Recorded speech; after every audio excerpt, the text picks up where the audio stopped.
अयोध्या मुझे लगता है इसलिए इम्पोर्टेंट है क्योंकि अयोध्या ऐसा पहला, जैसे सोमनाथ था तो सोमनाथ में कभी कोई स्ट्रक्चर नहीं बना, उसका मलबा पड़ा था उस जगह पे हमेशा, पर वहां कोई स्ट्रक्चर नहीं बना था। अयोध्या में स्ट्रक्चर बन गया था, उसका अधिकार चला गया था हमारे पास। अयोध्या आपको ये सीख देता है कि 500 साल लगे लेकिन हमारे लोगों ने कभी अपना अधिकार छोड़ा नहीं, उन्होंने कभी ये कहना नहीं छोड़ा कि ये हमारी जगह है। वो बहुत इंपॉर्टेंट है कि हमको हमेशा ये ध्यान रहे कि ये हमारी जगह है। तो जजमेंट है उसमें भी कोर्ट ये कहता है कि कभी भी एडवर्स पोसेशन हुआ नहीं यहाँ पे सक्सेसफुल। हमेशा कोई ना कोई आता था, पत्थर मार जाता था, हवन कर लेता था, परिक्रमा कर लेता था, दीपक जला जाता था। तो Ayodhya is not only a temple, it actually shows the resilience of your society, of our society, कि हम लोगों ने 500 साल तक हर तरह की विपरीत परिस्थिति में भी कभी लड़ना नहीं छोड़ा, इसलिए वो इम्पोर्टेंट है।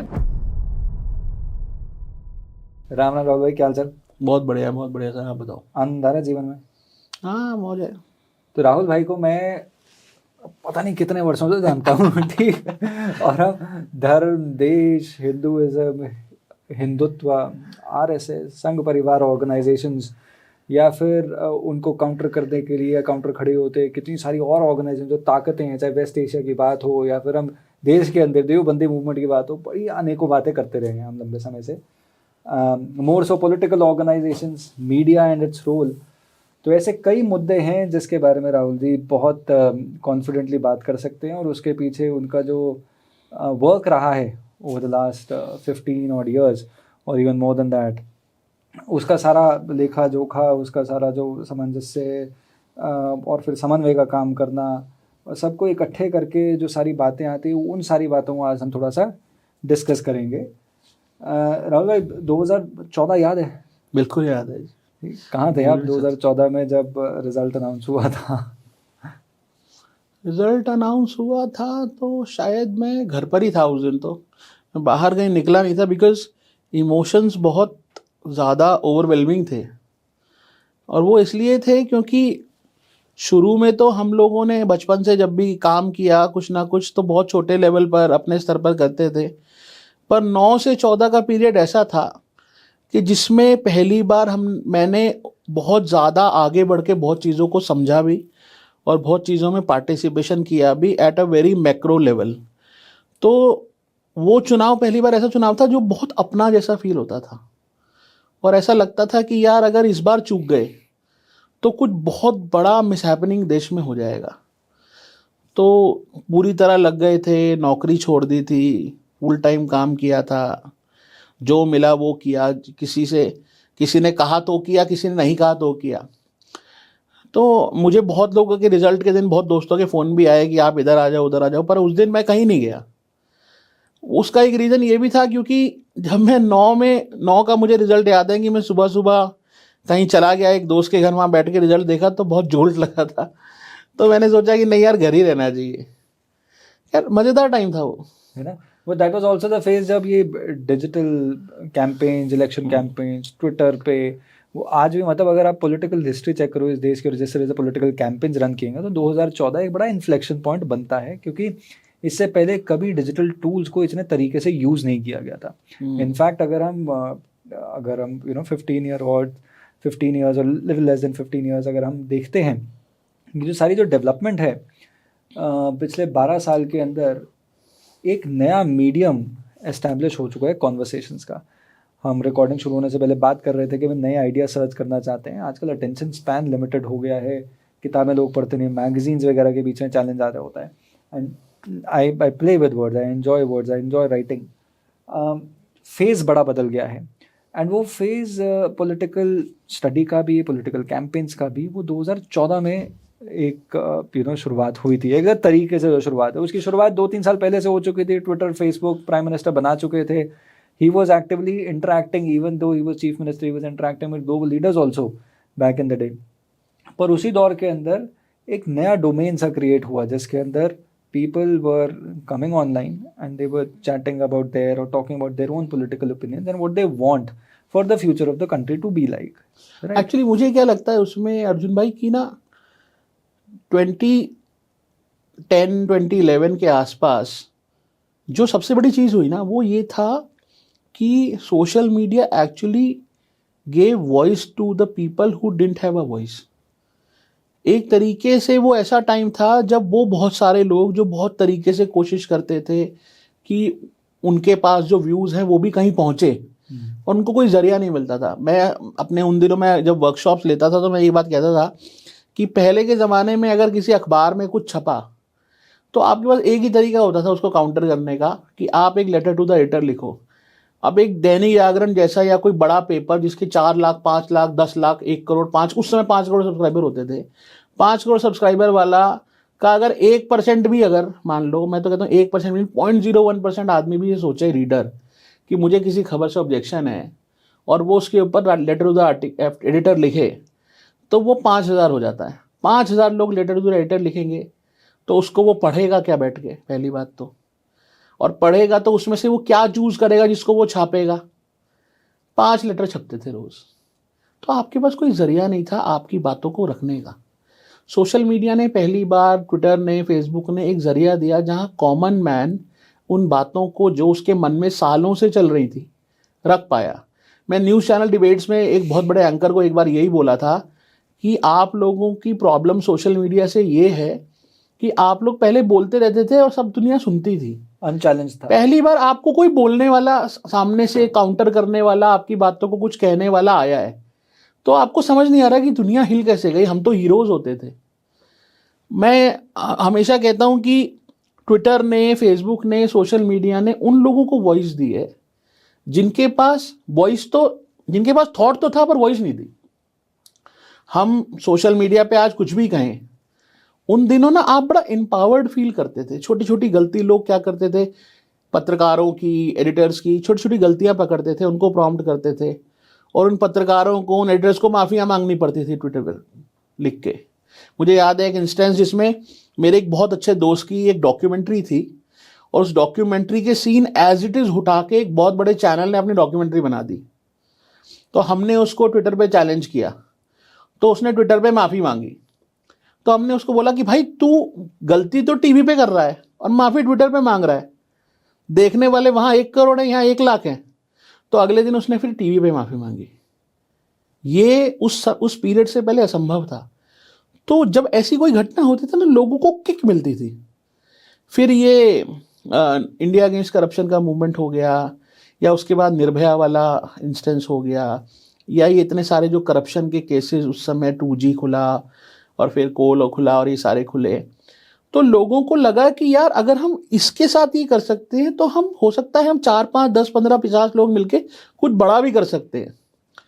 तो वो the sense of empowerment that people felt at that time ना, that actually change the course of Indian politics for a long time, और मुझे लगता है फॉर एवर नाउ।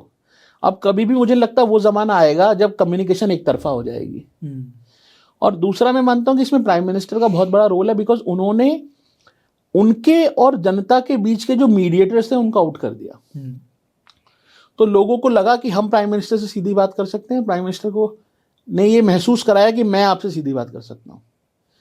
तो वो जो एक जबरदस्ती का चैनल बना हुआ था बीच में, जो हर बात को फिल्टर कर देता था अपने इंटरेस्ट के हिसाब से, वो गायब हो गया।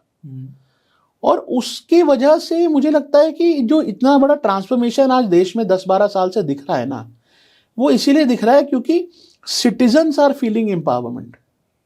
ये मुझे लगता है सोशल मीडिया का बहुत बड़ा कंट्रीब्यूशन है। ओपिनियंस की एक शॉविनिज्म थी, वो सुपीरियोरिटी इफेक्ट, सेंटिमेंट था ओपिनियंस को लेके, जो कुछ सिलेक्ट मीडिया पर्सन्स हो गए या फिर एंकर्स हो गए, वो अपने को भगवान मानते थे यार। क्योंकि वही मतलब आप जो पुरानी डॉक्यूमेंट्रीज या कुछ भी मूवीज आती हैं, वो सोनिया गांधी वाली जो उनसे इंट्रोड्यूस करवाते हैं, तो शेखर गुप्ता हो गए, बाकी सब लोग हो गए, ये सिलेक्ट ऑडियंस ही थी, सिलेक्ट लोग ही थे जो इंश्योर किया करते थे कि प्राइम मिनिस्टर की या फिर लीडरशिप की जो बात हो गई वो बाहर लोगों तक। यार मैं आपको एक बड़ा, मतलब इतना ब्रेजन था सब कुछ। मैं आपको एक बड़ा इंटरेस्टिंग किस्सा बताता हूँ। 2012 या 13 की बात है। तो ये इंडिया अगेंस्ट करप्शन मूवमेंट अपने जोर शोर पे था, और श्री रविशंकर जो है वो देश में यात्रा कर रहे थे। तो उनका एक मिर्ज़ापुर में या कहीं प्रोग्राम हुआ, तो और सागरिका घोष ने एक शो किया अपने चैनल पे जिसमें उन्होंने बोला कि अब तो वो राज्यसभा MP हो गई हैं, उस समय वो चैनल पे आती थी। उन्होंने बोला कि श्री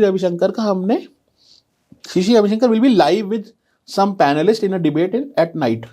वो मेरे ख्याल से 8, साढ़े 8 बजे सागरिका घोष आती थी। अच्छा, through an Art of Living friend, I got to know that Shri Sagarika Ghosh has interviewed Shishi Ravishankar in Day.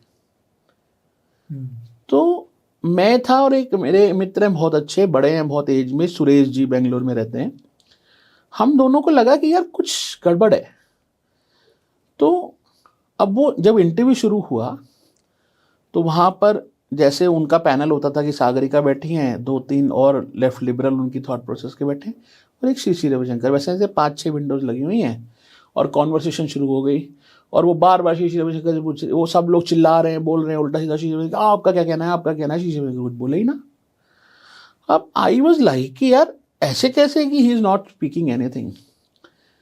तो what that lady did was कि उसने दिन का इंटरव्यू शिशी रविशंकर में लेके और उसको शाम को एक लाइव डिबेट में अटैच कर दिया और टीवी पे दिखा दिया. तो लाइव 4 लोग बोल रहे हैं और वो पूछ रहे शिशी रविशंकर. अब शिशी रविशंकर तो है ही नहीं वहां, वो कैसे जवाब देंगे. तो वो ऐसे बैठे.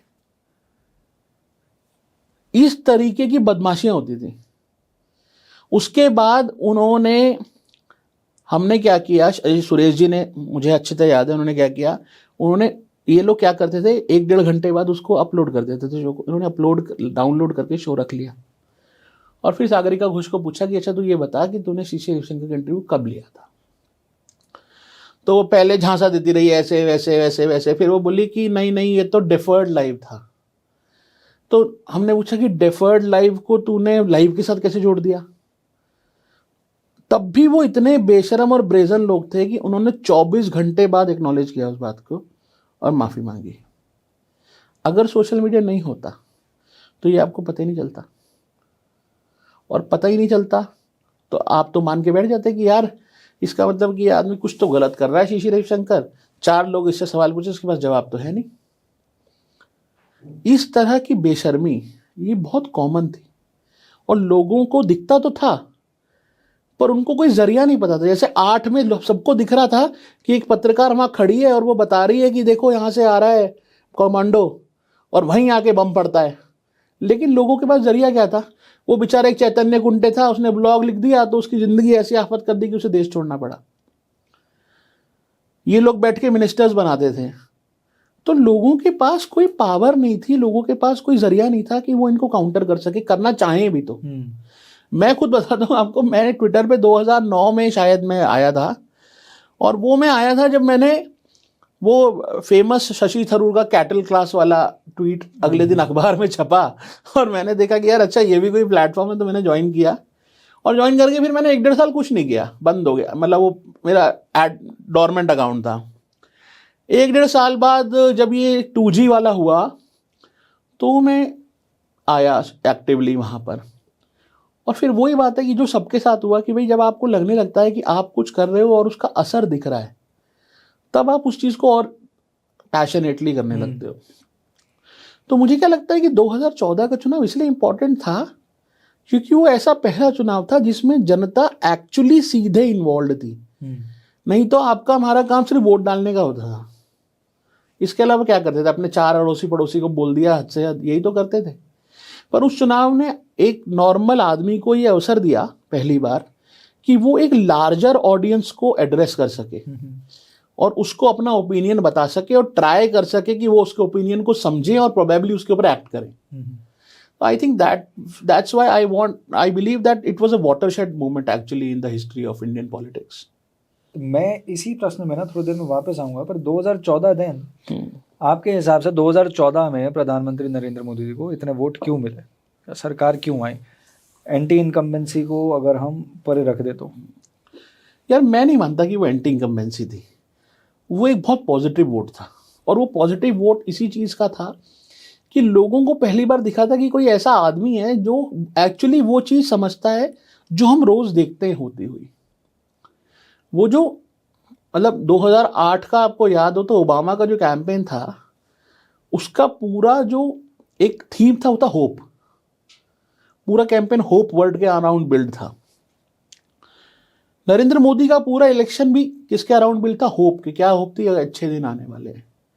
अब जब आप बोलते हो अच्छे दिन आने वाले हैं तो आप ऐसा नहीं है कि वो कोई एक स्पेसिफिक फील्ड में है. अच्छे दिन आएंगे तो हर चीज़ में आएंगे। अच्छे दिन आने का मतलब ये है कि हर तरीके से यू विल बी हैप्पी। अब जब आगे चल के वो टाइम आप देखते हो तो नाउ टुडे अगर आज हम देखें उस बात को 11-12 साल बाद, तो इंडिया इकोनॉमिकली भी much better, much better, it's growing.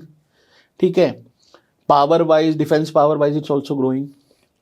हमारे जो पुरानी चीज़ें हैं, हमारी जो विरासत है, हमारी जो संस्कृति है, उसको भी the young generation is realising and they are going towards it.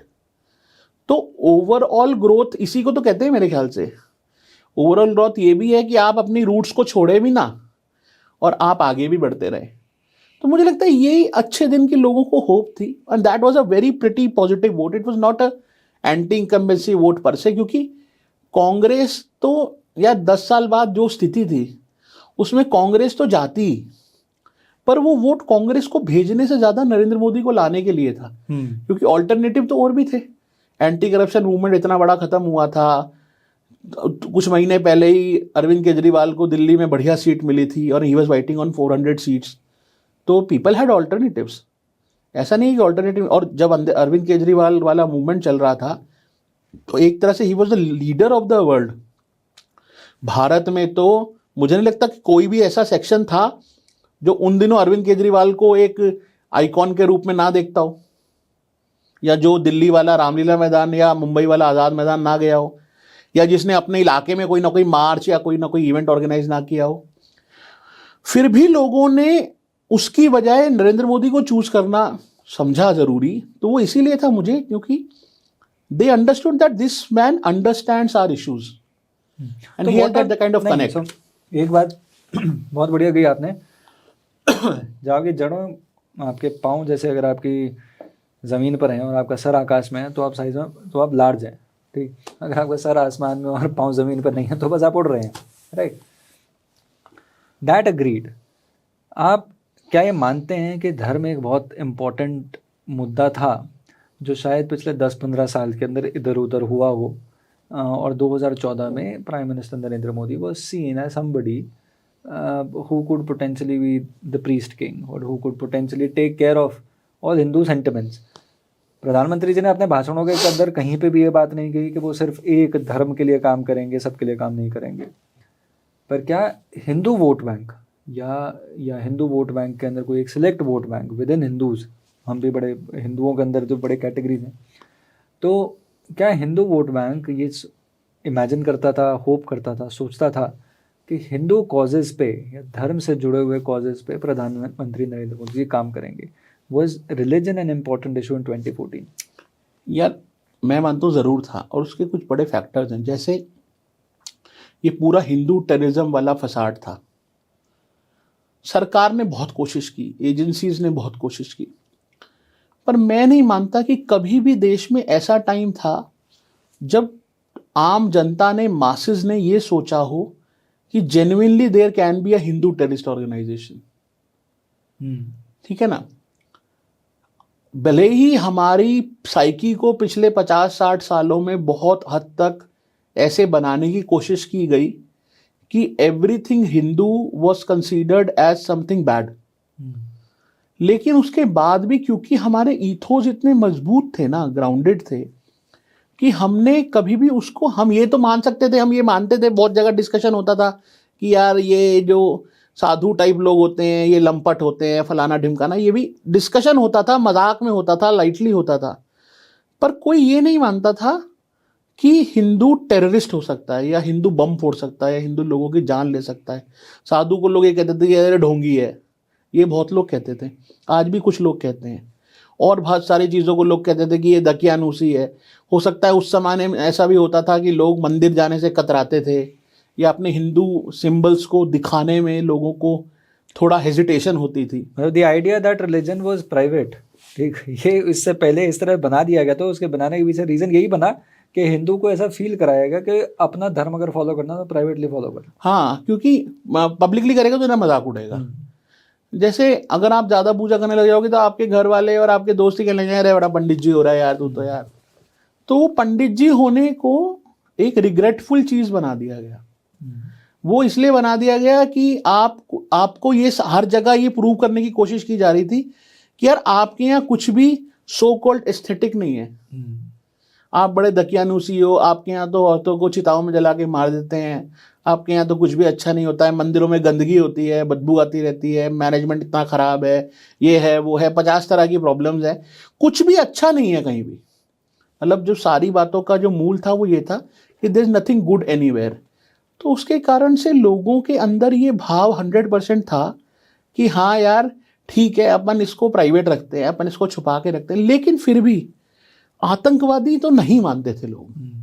ये तो लोग नहीं ही मानते थे कि हिंदू जो है वो बम फोड़ सकता है कहीं मस्जिद में, कहीं ट्रेन में, कहीं रास्ते पर, अपनी बात प्रूव कराने के लिए। क्यों? मुझे लगता है कि उसके पीछे एक रीज़न बड़ा फर्म है, वो ये है कि हिंदू के लिए ज़मीन ही ये है। आप मुझे बताना, और हिंदू कहाँ जाएगा? आपकी मातृभूमि भी यही है, आपके देवता भी यही हैं, आपके पुरखे भी यही हैं, आपकी जन्मभूमि भी यही है, आपने काम भी यही करना है, आपके पास तो दुनिया में और कोई जगह ही नहीं है ना। सिविलाइजेशन इकलौती स्टेट हाँ, यही बनती है आपकी। तो the kind of connect Hindus have this with this land, it's nowhere else. Hindu के, अब जैसे कोई और धर्म का व्यक्ति है तो वो तो कहीं और जाके वहाँ की संस्कृति में एसिमिलेट हो सकता है, because they have a certain kind of atmosphere at so many places, पर हिंदू के लिए तो वो कहीं है नहीं ना। तो उसके कारण से मुझे लगता है कि वो सारी चीज़ें मानने के बाद भी ना उसको लगता था कि यार मैं एज अ पर्सन इस भूमि से दूर तो जा ही नहीं सकता। तो इसलिए मेरा कोई भी आदमी कुछ भी कर लेगा, वो कितना भी नाराज़ हो जाएगा, कुछ भी हो जाएगा, लेकिन इस धरती को, इस भूमि को नुकसान नहीं पहुंचा सकता। तो वो जो टेररिज्म वाला अटैक था, मुझे लगता है कि वो बहुत बड़ा फैक्टर था जो लोगों के दिमाग में था। दूसरा, बहुत सारी चीज़ें ऐसी होती थी जिनसे आपको लगता था कि यार आपको क्यों सप्रेस किया जा रहा है इतना। जैसे आज मैं लोगों से बात करता हूं तो लोगों को याद नहीं है, पर वो कम्युनल वायलेंस करके एक बिल था जो एक्ट नहीं बन पाया।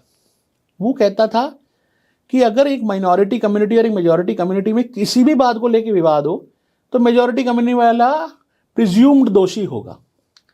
अगर आप मेजॉरिटी कम्युनिटी वाला कोई माइनॉरिटी कम्युनिटी वाले को घर नहीं देता किराए पे तो उसके लिए उसको सजा हो सकती है, या किसी इलाके में दंगा हो जाए तो ये प्रिज्यूम किया जाएगा कि मेजॉरिटी वाले के कारण ही दंगा हुआ है। इस तरह के कानून आना, इस तरह की बातें होना, साथ में ये हिंदू आतंकवाद की बोगी, ये बहुत सारी चीज़ें मुझे लगता है जुड़ के एक बहुत डिसप्शन हिंदू माइंड में क्रिएट कर रही थी कहीं ना कहीं। लेकिन क्योंकि कोई बोलता नहीं था तो लोगों को लगता था कि यार हो सकता है ये मेरे दिमाग की उपज हो। नरेंद्र मोदी ने जब इन इश्यूज पर बोलना शुरू किया तो the community finally found a leader कि जिसकी तरफ आप होप से देख सकते हो। तो आई एम क्यूरियस, आपकी नज़र में 2008 से लेकर या 2007 जब आप थोड़ा एक्टिवली ऑब्जर्व करने लगे इन सारी चीज़ों को, उस समय कांग्रेस के मुंह पे ताले लग रहे थे? मतलब ऐसा क्या था, दही क्यों जम रहा था मुंह में? या वो लीडरशिप ही इतना ज़्यादा कि भाई सोनिया गांधी जी के उस माहौल से, उनके वर्ल्ड व्यू से बाहर ही निकलने में डर लगता था? क्योंकि आज भी कांग्रेस लीडर से आप समझोगे तो वो आज भी ये मानते हैं गांधी परिवार से ऊपर कोई परिवार ही नहीं है देश के अंदर। यार उनकी तो मजबूरी है वो, मुझे लगता है कांग्रेस के लोगों की, ठीक। पर मैं उसके अलावा भी जानना चाहता हूँ, अगर उनकी चलो मजबूरी भी हुई, पर इतना क्या खौफ आया हुआ था कि भाई आप बोल भी नहीं पा रहे, ये सारी सामने चीज़ें हो रही हैं? क्योंकि चाहे कोई मार्शल क्लास से हो, कोई ब्राह्मण क्लास से हो, किसी भी जाति से हो, ठीक, और अगर वो कांग्रेस की लीडरशिप में कहीं ना कहीं किसी ना किसी पायदान पर है और वो देख रहा है कि कांग्रेस पार्टी के राज में इस तरह की चीज़ें हो रही हैं, तो क्या मुखर होकर लोगों को बोलने का स्पेस ही नहीं था इन योर अंडरस्टैंडिंग? या फिर ये था कि शायद लोग समझ ही नहीं पा रहे थे, वो अपने इतने सत्ता के नशे में इतने चूर हुए थे कि वो देख ही नहीं पा रहे थे डोमेन के बाहर पैसा कमाने में, करप्शन, स्कैम, स्कैंडल भी तो इतने नाजायज हो नहीं रहे यार, थे। मुझे लगता है कि सत्ता के नशे में चूर वूर की बात ही नहीं है। ये क्या है कि ये डिफॉल्ट साइकी थी। तो जब कोई डिफॉल्ट साइकी होती है ना तो आप उसको चैलेंज नहीं करते हो। कि Hindu suppression was a default psyche of the overall political system of India. उसमें हिंदू सप्रेशन ऑफ अदर्स, हाँ, no, suppressing Hindus, suppressing Hindus, हाँ, सप्रेसिंग हिंदूज ओवरऑल साइकी थी इस देश एंड की। This suppressing Hindus mean suppressing Brahmans और राजपूत, या मुझे सप्रेसिंग? नहीं लगता यार, ब्राह्मण राजपूत देख के, अगर कम्युनल वायलेंस का बिल ही आप देख लो तो वो ब्राह्मण राजपूतों पे थोड़ी लागू होता था, वो सब पे लागू होता था। ऐसा थोड़ी था कि कोई, अगर राम जन्मभूमि का मंदिर नहीं बन रहा था तो वो केवल राजपूतों के, ठाकुर राम सिंह तो थे नहीं ना, वो राम तो भगवान ही थे ना। सप्रेसिंग हिंदूज जो कर रहे थे, हाँ ठीक, उसके अंदर भी तो एक खेमा तो हिंदुओं का ही था। हाँ, हिंदुओं का ही था, लेकिन उनको भाई उनको लेकिन उनको ही ऐसे वो ग्रूम कर दिया गया कि नहीं यही नहीं, सोच उसमें रहे क्या है हैं ना, कि आप समझो सही ना, कर रहे हो। उसमें क्या है ना, आप ये देखो ना कि इतना डिवाइड था हम्म, कि हिंदू एज अ कम्युनिटी तो एक आध बार ही पिछले 75 साल में आया ना निकल के। तो उनको क्या लग रहा था कि ये कंफर्टेबल पोजीशन है कि ये आधे ब्राह्मण है, आधे राजपूत है, जाट है, ठाकुर है, गुजर है, ये है वो है, ये कभी एक कम्युनिटी 80% की तो बनेगी नहीं। तो वो जैसे वो सर्वे वाले दिखाते हैं कि 50%, 15% ब्राह्मण है, 10% ठाकुर है और 20% मुसलमान है। तो वो साइकी थी कि ये 80% तो 5, 10, 15, 25 ऐसे करके हैं और वो 20 है। तो उस 20 पर सबका ध्यान रहता था। दूसरा, आपको ये हमेशा पता था कि वो कंसोलिडेटेड वोट है, ये स्कैटर्ड वोट है। ये स्कैटर्ड वोट कभी इसके नाम पर नहीं पड़ेगा कि इसका रिलीजियस कॉज क्या है, तो इसलिए वो सेटल्ड थे। फिर दूसरा क्या है कि आप कुछ भी देखो, मैं एक बात मानता हूं कि दूसरी कम्युनिटीज में, चाहे so called liberal section of society हो, चाहे कंजर्वेटिव सेक्शन ऑफ सोसाइटी हो, जब एक बड़ा कोई धार्मिक मुद्दा आता है ना, तो वो मोर और लेस एक हो जाते हैं। हमारे यहाँ तो असली प्रॉब्लम वो जैसे धुरंधर में वो है कि आधे से ज्यादा खतरा तो खुद से है, पहले दुश्मन तो खुद है, उसके बाद सामने वाला आता है पिक्चर में। तो कम्युनिस्ट पार्टी के सारे नेता कौन थे यार, मतलब आज ये इतना सारा बातें होती हैं, पर अगर हम देखें तो कम्युनिस्ट पार्टी के अगर लीडरशिप को आप 1925 से लेके और 2025 तक उठा लो, तो ज़्यादातर सब हिंदू ही हैं, ज़्यादातर के सारे ही हिंदू हैं। ये आज अभी वाला जो उनका जनरल सेक्रेटरी है CPIM का, वो मुसलमान है, उसके अलावा कोई मुसलमान नहीं है, कोई क्रिश्चियन नहीं है, और उसमें भी तथाकथित सो कॉल्ड अपर कास्ट के लोग ज़्यादा है। आप नेताओं के नाम की लिस्ट उठाओगे, अगर आप CPIM जनरल सेक्रेटरीज की, CPI जनरल सेक्रेटरीज की लिस्ट उठाओगे, 50 साल 100 साल की CPI की और 50-55 साल 70 साल की CPIM की, तो आपको ज़्यादातर अपर कास्ट वाले ही मिलेंगे, कायस्थ मिलेंगे, बनिया मिलेंगे, वैश्य मिलेंगे, ब्राह्मण मिलेंगे। तो इन्होंने कभी हिंदू सोसाइटी को एज वन सोसाइटी देखा ही नहीं, तो इनको कभी उनका वोट बैंक, एक वोट बैंक लगा ही नहीं। इनको लगा कि ये तो जाति में बटा समाज है, ये अपनी अपनी जाति के सम्मेलन करके चार, जैसे आपको पता है ना, जाते जाते at the very last stage of UPA government in 2013 and, इन्होंने जैन को माइनॉरिटी डिक्लेयर कर दिया। हाँ।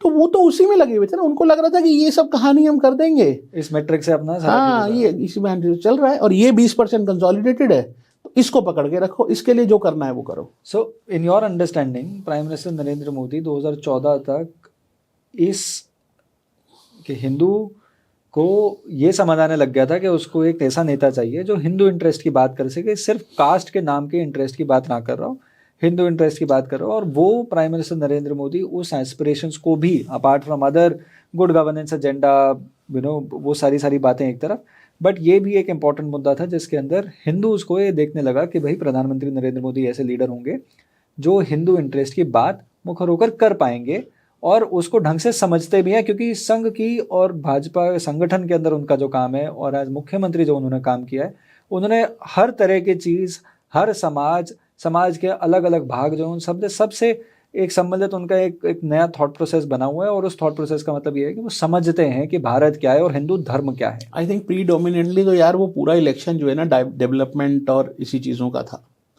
पर ये बात सही है कि लोगों के दिमाग में बैक ऑफ द माइंड पर ये था कि यार ये आदमी ऐसा है who is not kind of shy of his roots, Hindu identity. हाँ ठीक। जैसे वो जो उनका एक फेमस उस समय, I am not remembering the name of the publication with whom he had that interview, but he said that I am a Hindu and I am a nationalist, so you can call me a Hindu nationalist. He said this around 2012 2013 to a British publication if I remember correctly. तो उतनी बात कहने वाला भी कोई नेता नहीं था पहले उस समय। So there was a significant proportion of people जो भारतीय जनता पार्टी और प्रधानमंत्री नरेंद्र मोदी जी को वोट कर रहे थे ये सोच के कि ये हिंदू इंटरेस्ट की बात करेंगे, राइट। हम वापस एक बार मीडिया वाले मुद्दे पे आते हैं। 2014 के बाद से हम 2026 के अंदर एक कॉन्वर्सेशन कर रहे हैं, तो 12 वर्षों के बीच में मीडिया का रूपरेखा काफ़ी तौर पे बदल चुकी है। हाँ। मीडिया ने ऑन स्लॉट भी सहा है, मीडिया को जब मौका मिलता है ये पेल दिया जाता है कि भाई मीडिया तो एक सेलेक्ट गोदी हो गया है। गोदी हो गई है, यही ओपिनियन दिखाती, दूसरा ओपिनियन दिखाती। जबकि आप मीडिया जब भी आप प्राइम टाइम को छोड़ दो, आपको सुनने को मिलता है कि ओपिनियंस तो आपको हर भांति के मिल रहे होते हैं। फिर दूसरा सेक्शन आता है कि नहीं, ये सारी की सारी तो ट्विटर से ऑपरेट हो रही है, ट्विटर पे ही सारे ओपिनियंस बन रहे हैं, ट्विटर ही सर्वा एक बहुत इंपॉर्टेंट मीडियम है। जब हम चुनाव के पास आते हैं तब रियलाइज होता है कि ट्विटर पे तो बहुत छोटी जनता है तो आपको फेसबुक पे जाना है। तो एक तो मीडिया, मेन स्ट्रीम मीडिया किस तरह से, क्या आज भी ओपिनियंस जो बन रहे हैं देश के बारे में, वो मेन स्ट्रीम मीडिया का सिग्निफिकेंट रोल है या सोशल मीडिया का है, या आज भी एसेंशियली लोगों के ओपिनियंस बनते हैं इस ह्यूमन इंटरेक्शन से? आज ओपिनियंस बन कैसे रहे हैं, लोगों के विचार क्या बन रहे हैं? क्योंकि मैं इवेंचुअली आना चाहता हूँ इस बात पे कि क्या डॉक्टर्ड वीडियोस, क्या एआई के इंटरवेंशन की वजह से कितना डिसरप्शन हो रहा है इस थॉट प्रोसेस में और ओपिनियन मेकिंग में? यार मुझे ऑनेस्टली ऐसा लगता है कि media as an opinion maker अब उसका बहुत ज़्यादा बड़ा रोल नहीं है। मतलब 10 साल पहले जितना बड़ा रोल था उतना बड़ा रोल तो नहीं है। तो दैट्स मेन स्ट्रीम मीडिया। हाँ, मेन स्ट्रीम मीडिया। उसका कारण ये है कि कम्युनिकेशन का बहुत भयानक तरीके से डेमोक्रेटाइजेशन हो गया है। मतलब भयानक will not be a correct word, but मतलब एक बहुत बड़े लेवल पर डेमोक्रेटाइजेशन हो गया है कम्युनिकेशन का। आज आपके पास 1000 तरीके हैं कम्युनिकेट करने के, और उसमें यूट्यूब जैसे मीडियम्स मुझे लगता है सबसे बड़ा रोल निभा रहे हैं। हाँ, उसमें अब ये इशू है कि उसमें बहुत बड़ा चंक ऐसा है जो फेक न्यूज़ और क्लिक बेट न्यूज़ और व्यूज़ बढ़ाने के लिए और उसके जरिए पैसा कमाने के लिए काम कर रहा है। पर फिर भी इतने डाइवर्स व्यूज़ आप कंज्यूम कर पा रहे हो, that is possible only because of media. फिर क्या एको चेम्बर्स बन रहे हैं? हाँ, 100% बन रहे हैं यार, 100% बन रहे हैं। जैसे फॉर एग्जांपल आप देखो तो रवीश कुमार के नीचे के आप कमेंट पढ़ो तो एक ही तरह के कमेंट होंगे, या अगर राइट के किसी बड़े व्यक्ति के आप चैनल पे जाओ और नीचे कमेंट पढ़ो तो एक ही तरह के कमेंट होंगे। पर इसमें भी मैं एक चीज़ मानता हूँ कि आप जितने भी those who are against BJP या so called left liberal type of people, आप उनके यहाँ जाके कमेंट पढ़ोगे ना तो आपको बड़ी बोरियत महसूस होगी, बिकॉज वो सब एक जैसा ही सोचते हैं। The so-called right in this country is still very fortunate because they have divergent views and they still have that kind of independent thinking.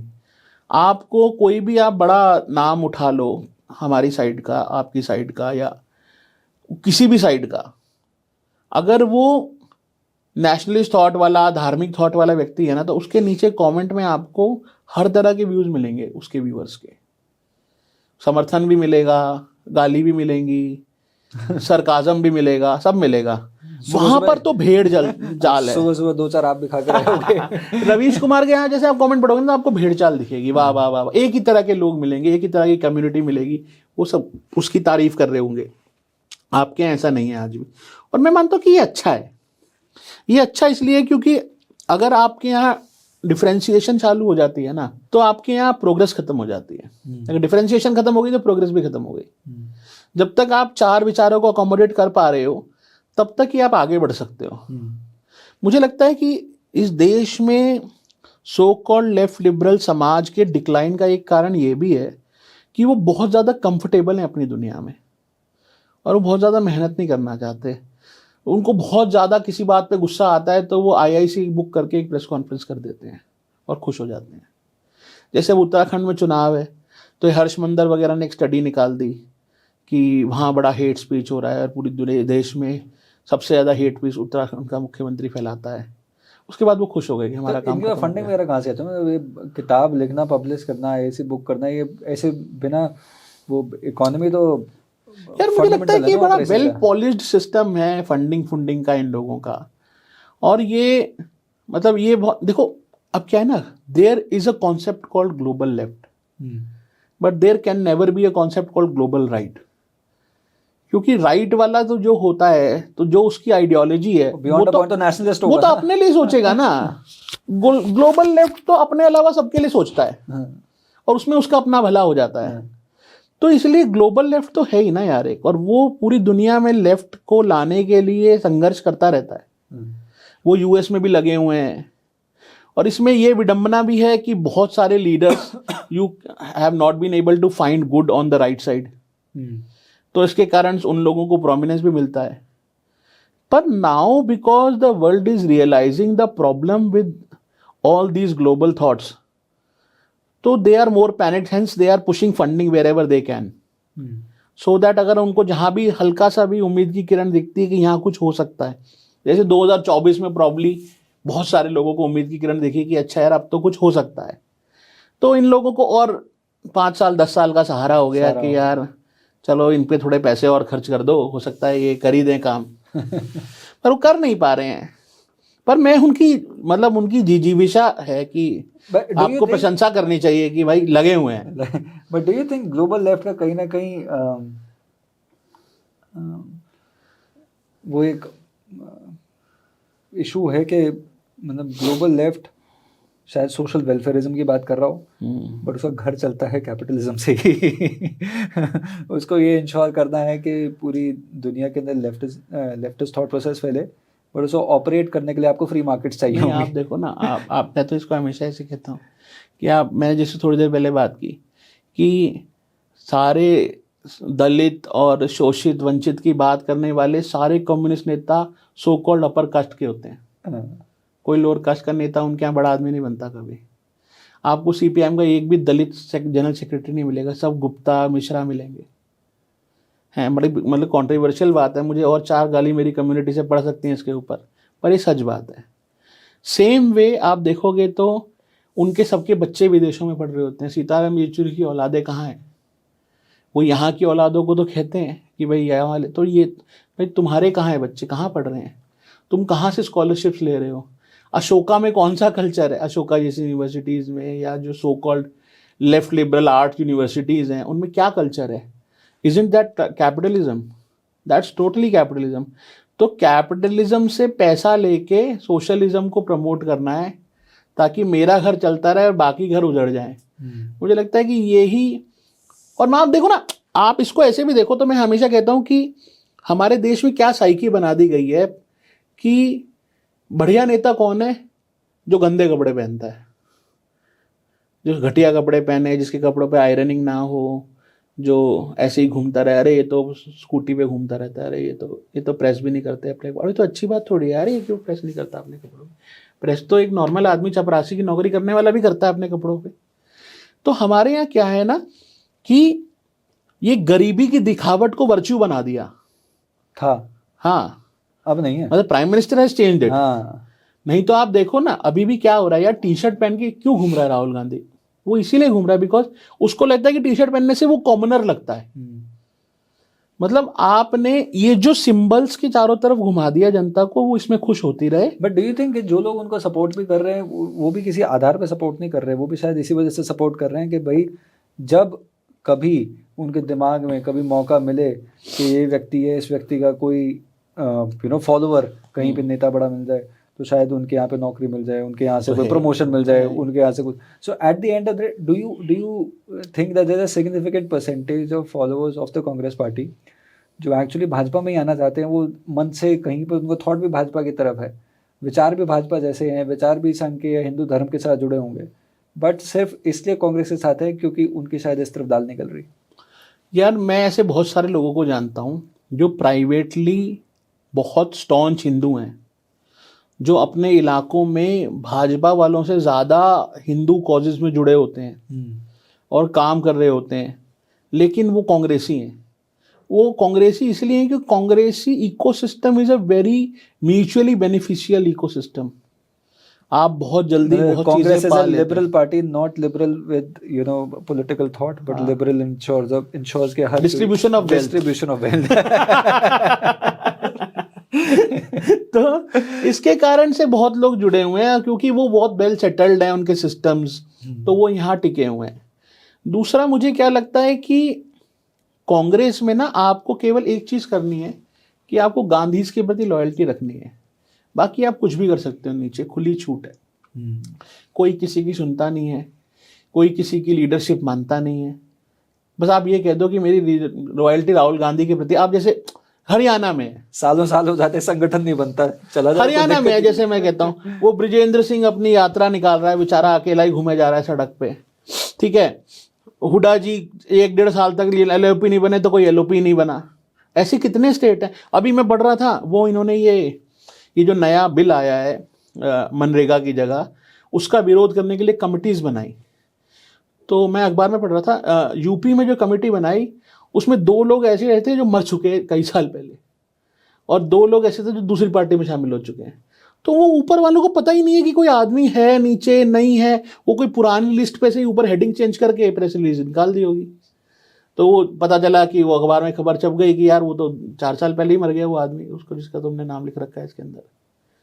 Point क्या है कि वो एक बड़ा ना मंझा हुआ इकोसिस्टम है उन लोगों का, वो उसमें खुश हैं, वो लगे हुए हैं, मेहनत कर रहे हैं बेचारे। और दूसरा, ये जो इतने साल में ना एक बड़ा ही, I would say, liberal arts के प्रति और लिबरल थॉट प्रोसेस के प्रति, सोशलिज्म के प्रति एक रोमांटिसाइजेशन क्रिएट करने की कोशिश पिछले 50, 60, 70 साल में हुई है। उसका भी ये परिणाम है कि इस सब करने को ट्रेंडी माना जाता है। हाँ, but you got to be, आप कहीं ना कहीं तो लेफ्टिस्ट होते हो, कॉलेज में होते हो, बट उसके बाद आप रियलाइज करते हो कि दुनिया ऐसे चलती नहीं है। हाँ हाँ हाँ हाँ, वो तो है कि मतलब एक वो आइडियलिज्म ना माँ बाप के पैसे पे। हाँ, वो पिताजी के राजभोग है।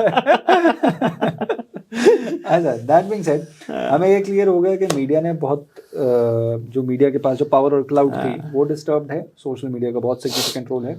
एंड हिंदू कॉजेज एक सिग्निफिकेंट बंच था और सिग्निफिकेंट थॉट था, if not a primary one, but at the back of your mind, Hindu mind के अंदर ये ज़रूर था कि फाइनली कोई व्यक्ति आएगा जो हिंदू होने को या हिंदू कॉजेज से बचेगा नहीं, और हिंदू होने को कोई की हीन भावना से नहीं देखेगा। Since 2014 I am of the opinion कि सिविलाइजेशनल रिक्लेम या सिविलाइजेशनल मुद्दों पर जो काम हुए हैं वो अनप्रेसिडेंटेड है। वो अनप्रेसिडेंटेड, वो छोटे मोटे अनप्रेसिडेंटेड नहीं, वो वैसे हैं कि जो लिखने वाला होना चाहिए तो वो पत्थरों पे ही लिखा जाना चाहिए कि इतने काम कर दिए। ऐसे ऐसे इश्यूज़ हैं और इतने तरीके से किया गया है काम कि उसके अंदर आप कोई पॉलिटिकल एक्यूमेन या पॉलिटिकल स्टडी करने वाला भी व्यक्ति है ना, वो भी औ के अलावा कोई और ओपिनियन नहीं होगा मेरे दिमाग में, या कोई शब्द नहीं है कि जो देखे कि किस तरह से प्राइम मिनिस्टर ने अचीव किया है। एंड ऐसा नहीं है कि प्राइम मिनिस्टर ने इकलौता अचीव किया है, बट प्राइम मिनिस्टर ही स्तंभ हैं जिसके अराउंड सारा का सारा इकोसिस्टम डेवलप हुआ है। चाहे सोमनाथ मंदिर की बात करें, चाहे उज्जैन में बात करें, या बात करें तीर्थ यात्राओं की, या बात करें राम मंदिर की, ये ऐसे मुद्दे हैं कि जो आप और मैं, हम दोनों उसी इकोसिस्टम से हैं कि जब हम वो बड़ा कॉमन हुआ करता था कि ऑनलाइन चेक करना कि पता चले कि भाई राम मंदिर का मुद्दे में कि मंदिर बनाएंगे, तारीख नहीं बताएंगे, उस तरह के इश्यूज बहुत थे।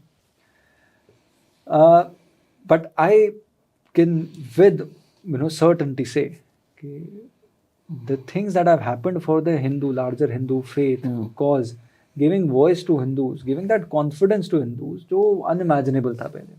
उसके साथ नेचुरल है कि कई ऑपोजिशन भी आई है भाई, बहुत सारे हिंदुओं के अंदर भी, तो जो बोला ना हमने कि भाई 2014 से पहले तो प्रधानमंत्री ने तो बहुत बार डिवाइड अटेम्प्ट किया कि भाई हम पॉलिटिक्स जाति से हटके सोचें। हरियाणा के अंदर नॉन जाट देना, ठीक, या किसी और बैकवर्ड क्लास, तथाकथित बैकवर्ड क्लास से अगर आप मुख्यमंत्री बनाते हो तो उसके पीछे थॉट तो यही है कि स्टेट फाइनली सोचना स्टार्ट करे कि भाई आपका भला सिर्फ एक स्पेसिफिक सेक्शन या एक स्पेसिफिक कास्ट का लीडर नहीं कर सकता, कोई और लीडर भी कर सकता है। ठीक, तो प्राइम मिनिस्टर का तो ये अटेम्प्ट रहा ही रहा है। ठीक, तो सिविलाइजेशनल मुद्दे, धर्म से जुड़े हुए मुद्दे हैं, और प्राइम मिनिस्टर नरेंद्र मोदी जी चाहे क्लियर बोले ना बोले, बट उनके एक्शंस में विविड है। ठीक, एंड चाहे राम मंदिर की बात हो या अभी सोमनाथ मंदिर के उसमें आपने स्पीच सुने, तो ये बड़ा क्लियर हो जाता है कि भाई he is also very fundamentally very clear. ठीक है भाई, उनकी फंडास क्लियर है। I am giving you good governance. ठीक, एंड आई रोट इन वो मोदी डिसरप्शन किताब के अंदर ना मैंने बात लिखी है, यहाँ निजामुद्दीन में ना एक डिनर पे बैठे थे और उसके अंदर कई ऐसे लोग थे जो जिनका खुद का करियर, उनका घर, उनके बच्चों के भी करियर, ठीक, मतलब कांग्रेस और गांधी परिवार की उसकी कृपा से चले हैं, बड़े हैं, फूले हैं। But still, since it was a dinner conversation, it could not end in 5 minutes or with a tweet. So it went on for 2.5 hours. and chit-chatting over food, then desserts, सारी बात चल रही थी. By the end of the evening, I remember, and सब मुझसे बड़े थे, अधिकांश लोग, हाँ, सभी मुझसे बड़े थे. तो वो कॉन्वर्सेशन ख़त्म ऐसे हुई थी कि वो शुरुआत तो ऐसी हुई, ठीक, पर ख़त्म होते होते every person in the room had one reason to vote for Modi. ठीक, मे बी डाइवर्स. कोई बोला कि भाई ये सड़क का कमाल कर दिया, ठीक है, हाईवे के यहाँ पे इतना जाम रहा करता न्यू फ्रेंच कॉलोनी के पास, इतना बढ़िया हाईवे बन गया. किसी के लिए अपने गांव के अंदर कोई कॉज था, किसी के लिए ब्यूरोक्रेटिक करप्शन था, किसी के लिए फौज से रिलेटेड कुछ था. जो फौज, वो आर्मी वाले या मिलिट्री मुद्दों से जो कंसर्न था, वो उसके पास डेवलपमेंट और उत्तराखंड जाने के जो रास्ते हैं वो एक रीज़न बन गया. तो he is essentially given everybody a good reason to vote for him. ठीक, एंड उसके अंदर सिविलाइजेशन वाला जो खेमा है, उसके अंदर कई लोग ऐसे भी हैं जो ट्राइड्स हैं, जो यही कंप्लेन करते हैं कि भाई नहीं हुआ, बहुत होना चाहिए था, ये तो कुछ नहीं किया काम. ठीक, या जो उनकी तो उम्मीद ये थी कि मतलब 2014 के अंदर आएंगे, सब कुछ हो जाएगा. बट आप किसी एक यंग वोटर की नज़र से देखें तो भगवान, तो आकाश तो भगवा ही है उसकी नज़र में.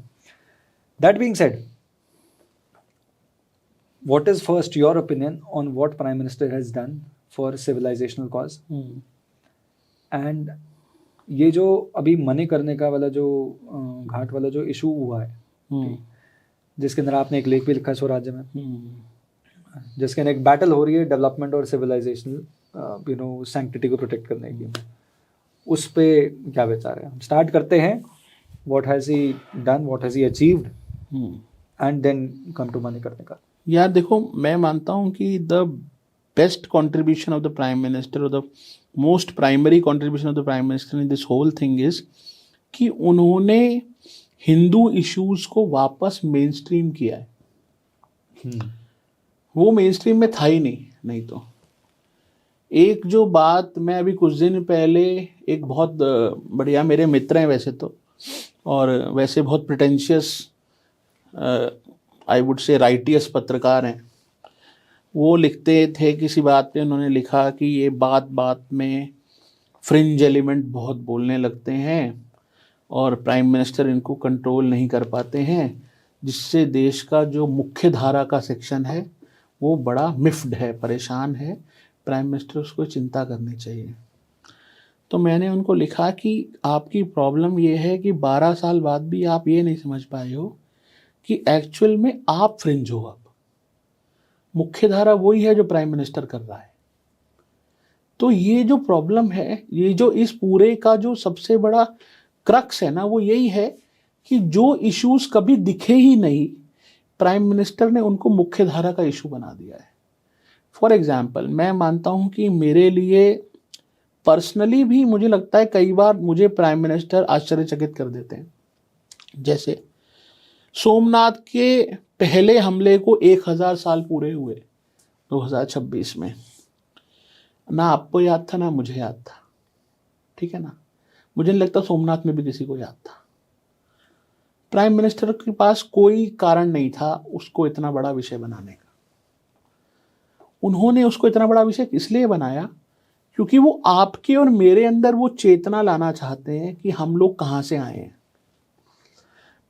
मुझे याद है अर्जुन भाई, मैंने एक किताब पढ़ी थी, 1000 साल का हिंदू संघर्ष का इतिहास, सावरकर की किताब है. वो किताब जब मैंने पढ़ी तो मेरा बहुत चीज़ों को लेके सोचने का तरीका चेंज हो गया. और वो इसलिए हो गया क्योंकि हमने कभी हमारे 1000 साल की हिस्ट्री को ऐसे देखा ही नहीं. हमने 1000 साल की हिस्ट्री को कैसे देखा कि गजनवी आया, हमको मारा पीटा, सोना लूट के चला गया. गोरी आया, 17 बार हमको मारा पीटा, लूट के चला गया.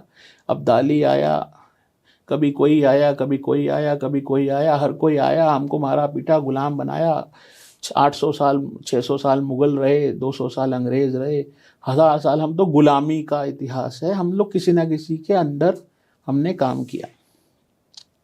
किसी ने हमको ये पढ़ाया ही नहीं कि हाँ, ऐसा समय उन 1000 सालों में कभी भी नहीं था प्रोबेबली जब किसी एक राजा ने पूरे देश पे राज किया.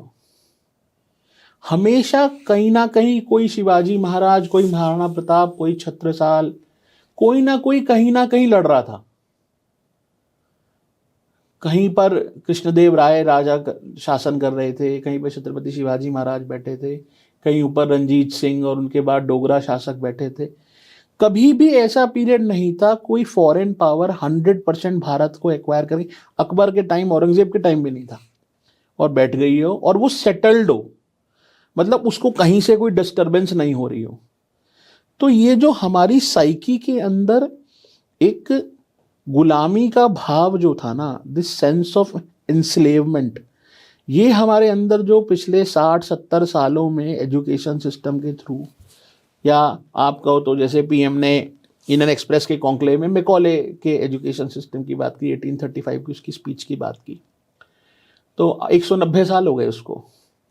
तो पिछले 190 सालों में हमारे थॉट प्रोसेस में जो ये एनस्लेवमेंट को इनकलकेट कर दिया गया ना, उसी का परिणाम बाकी सारी चीज़ों पे दिख रहा था। तो मैं क्या मानता हूँ कि प्राइम मिनिस्टर का जो सबसे बड़ा कंट्रीब्यूशन है ना, वो ये है कि उन्होंने उस एनस्लेवमेंट के माइंडसेट को चैलेंज किया है। पहली बार है कि हिंदू अपने बारे में सोच पा रहा है। हाँ, मतलब और इतने वो लंबे समय मतलब सोच they are feeling pride of their history. If not pride, essentially ये तो आप सोच पा रहे हो, हिंदू इंटरेस्ट के बारे में सोच तो पा रहे हैं, कहीं उसको भी हीन भावना से तो नहीं देख रहा। नहीं, 1000 मैं आप कह रहा हूँ ना, जैसे ये पीएम के पास कोई रीजन नहीं था सोमनाथ के 1000 साल को उठाने का, सिर्फ आए इसके कि आपको ये याद दिलाना था कि यार 1000 साल से आपकी सिविलाइजेशन को चैलेंज मिल रहा है, लेकिन आप खड़े हो। आप देखो ना, पूरी दुनिया में कोई और सिविलाइजेशन ऐसी नहीं है जो 100 साल भी झेल पाई हमले को, 100 साल भी, और आप 1000 साल से खड़े हो। अगर आपको सिर्फ ये याद दिलाना था, वो यात्रा करके, वो त्रिशूल उठा के, वो इतना वहाँ झाम-झूम करके, वो केवल आपको ये याद दिलाना चाहता है आदमी कि भाई तुम्हारी सिविलाइजेशन इतनी ज़बरदस्त है कि 1000 साल इतना सब सहने के बाद भी तुम वैसे के वैसे ही हो। तो there is certain thing which you should be proud of. वो क्योंकि मुझे क्या लगता है कि ना, आखिर में सब कुछ ना, वो कहते हैं ना, मन के हारे हार है, मन के जीते जीत, आखिर में सब कुछ यहाँ होता है। अगर आप मन से आपने कोई बात मान ली ना, तो बाकी तो दुनिया कॉन्कर आप कर लोगे। प्रॉब्लम यही होती है कि हम मन में नहीं सोचते। जैसे हमने शुरू में ही बात की कि वो जो थॉट प्रोसेस था ना कि यार कोई भी हिंदू सिंबल में टीका लगा के चलूंगा तो मेरा 4 लोग मजाक उड़ाएंगे, या मैं चोटी रखूंगा तो मुझे कहेंगे कि अरे पंडित जी आ गए। उस थॉट प्रोसेस से जो निकाला है, मैंने मणिकर्णिका वाले आर्टिकल में एक जगह उल्लेख भी किया है कि मेरी सिस्टर है, एक कजिन 25-26 साल की होगी, वो कुछ दिन पहले मेरे घर आई थी। तो ये मंदिर की बात हो रही थी कुछ, तो उसने मुझे बोला कि भैया जब हम छोटे थे ना, तो इतना ये मंदिर जाना और ये सब यंग जनरेशन में नहीं था, ये पिछले 5-7-10 साल में बढ़ा है। हाँ, पहले तो क्रॉस गले में लगाना कूल माना जाता था। हाँ, तो ये 5-7-10 साल में जो बढ़ा है ना, अपने रूट्स की तरफ जाना और इसको कूल मनाना, ये मुझे लगता है कि प्राइम मिनिस्टर का कंट्रीब्यूशन है। बाकी सब चीज़ें तो क्या है ना, बाकी सब चीज़ें तो उसके साथ रहने से अपने आप आ जाएंगी। अगर आप आज टूरिस्ट क्या कहते हैं, धार्मिक स्थलों पर लोगों का जाना देख रहे हो, उसमें भी majority is the youngster crowd. Ram जन्मभूमि में या वृंदावन में या काशी में या और कुछ भी, उसमें भी बहुत लोग रोते रहते हैं हमारे यहाँ। तो मुझे क्या लगता है कि हमारे यहाँ ये थोड़ा बढ़िया भी रहता है कि जैसे आप घर के बाहर चप्पल टांग देते हो ना, तो कुछ लोग रोने वाले होने चाहिए हमेशा। तो क्या है, नज़र नहीं लगती है। तो वो कुछ लोग रोते रहते हैं कि जी टूरिस्ट स्थान बना दिया, उनकी आत्मा मर गई है, टूरिस्ट देवस्थानों की मूर्ति को जाके वाइब नहीं मिलती है। तो वो तो होने चाहिए, मैं मानता हूँ वो बढ़िया होते हैं। ऐसे लोग 4-5 हो तो आपका जीवन बढ़िया चलता है। एक बहुत बड़े पारिवारिक माहौल रहता है। एक बहुत बड़े नेता हैं, उनकी तबीयत बीच में बहुत ख़राब थी कोविड के समय। तो मैं उनका जो सहायक है वो मेरा मित्र है, बहुत अच्छा भाई, तो मैं उसको हमेशा फ़ोन करता रहता था कि यार तबीयत क्या हाल है, सब ठीक है, बीमार हो रहे हैं, बहुत अखबार में आ रहा है रोज़, अस्पताल में भर्ती हैं, कोविड के समय की बात है। तो जब वो फिट हो गए तो एक दिन मुझे फ़ोन आया उस भाई का और बोला कि राहुल भाई यार साहब बात करेंगे। तो उसने मुझे फ़ोन दिया, उन्होंने बोला हाँ राहुल भाई, मुझे ये बताता था कि तुम्हारा फ़ोन आता है, पर मुझे तब डॉक्टरों ने बात करने को मना किया था, मेरी तबीयत बहुत ख़राब थी, तो अब मैं घर आ गया हूँ, अब मैंने सोचा कि मैं तुमसे बात करूँ। तो मैंने कहा जी नहीं, आपने अच्छा किया, ऐसा कोई मैंने इस अपेक्षा से तो पूछा नहीं था। मेरा पर्पस तो इतना था कि बहुत सारे लोग जो हैं वो सोशल मीडिया पर ऐसा लिखते थे कि आपको कुछ मिस्टीरियस बीमारी है और आप अमेरिका चले गए हो इलाज कराने, यहाँ किसी ने कुछ बताया नहीं है और आपका मरने वाले हो, डेथ होने वाली, ये वो बहुत सारे पोस्ट होते थे। मैं उसको भेजता रहता था भाई को। तो वो मुझे उस दिन एक बात बोले थे, मुझे हमेशा याद रहते। वो बोले कि यार देखो, इन सब से कोई फ़र्क नहीं पड़ता, जितने लोग तुम्हारे बुरा सोचते हैं ना, उससे तुम्हारी उम्र बढ़ती है, आयुष्य बढ़ता है उससे। तो इन सब की परवाह मत किया करो कभी जीवन में। तो मैं वही मानता हूँ कि ये नेसेयर्स तो हमेशा रहेंगे, पर जो इस देश का मेजॉरिटी साइकी है ना, वो एक बहुत अच्छे बदलाव से गुजर रहा है इस समय। देखो होता क्या है ना अर्जुन भाई, कि सबसे मुश्किल काम ना किसी जगह घुसना होता है। जब आप घुस जाते हो ना एक बार, तो आप माहौल में तो धीरे धीरे अपने आप ही रम जाते हो। घुसने की ही प्रॉब्लम होती है हमेशा ना, वो होता है। और घुसने के लिए आपको कोई ड्राइवर चाहिए होता है। जैसे प्राइम मिनिस्टर ड्राइवर बन गए आपके, वो आपको ड्रैग करके ले गए। वो जो बौद्धों का जो वो कोट है ना, बुद्धम शरणम गच्छामि, उसमें सबसे पहले आपको एक बुद्ध चाहिए होता है। जब आपको बुद्ध मिल जाता है ना, जो आपको ड्रैग करके अंदर ले गया, सेकंड लेवल आता है धम्मम शरणम गच्छामि। तब क्या होता है कि आपको आइडिया समझ आने लगता है। फिर तीसरा लेवल आता है संगम शरणम गच्छामि। तो उसमें क्या होता है कि फिर आप लोगों के समूह के साथ खुश हो जाते हो, आपकी साइकी एक जैसी हो जाती है। तो ये एक प्रोसेस है। नहीं, so this process 2014 में ये प्रोसेस स्टार्ट हो गया था, like we had our foot in the door, and now we're establishing, we come to a time। पर मनी करने का वाला मुद्दा, ये मुद्दा डेलिबरेटली बनाया गया 100% यार। देखो मुझे क्या लगता है, देखो मैं तो एक बात कहता हूँ, वहाँ पे लोग कह रहे हैं, मैं तो बहुत बेसिक बात कहता हूँ, वहाँ पर लोग कह रहे हैं कि जी लोकमाता अहिल्याबाई होलकर ने घाट बनाए थे, मंदिर बनाए थे, वो आप तोड़ के वहाँ पर मॉडर्न स्ट्रक्चर्स बना रहे हो। तो वो घाट के इटर्निटी से बने हुए थे। लोकमाता अहिल्याबाई होलकर ने भी तो कुछ तोड़ के ही वो घाट बनाए होंगे। तो उस समय भी ऐसे ही नज़र लगाने वाले होंगे जिन्होंने कहा होगा कि तुम ये सब तोड़ के ही बना रही हो, तुम धर्म का नाश कर रही हो। तो हमारे यहाँ किसी चीज़ की कोई रूढ़ी थोड़ी है। ये तो सतत परिवर्तनशील प्रक्रिया है। वो सीमेंट के घाट्स क्या वेदों के समय के बने हुए हैं? जब काशी को भगवान शिव ने बसाया था तो उन्होंने बनाई थी क्या वो सीढ़ियाँ? या अहिल्या भाई की मूर्ति उन्होंने लगाई थी क्या वो? कि आज उसको तोड़ने से धर्म कमज़ोर हो जाएगा? या हमारे एक मित्र हैं बहुत अच्छे, उनके पूर्वजों ने हर की पौड़ी पे उस समय आज से 200-400 साल पहले मार्बल का एक घाट बनवाया था। उससे पहले भी तो लोग नहाने आते ही होंगे, या वो तभी गंगा जी वहाँ पैदा हुई थी।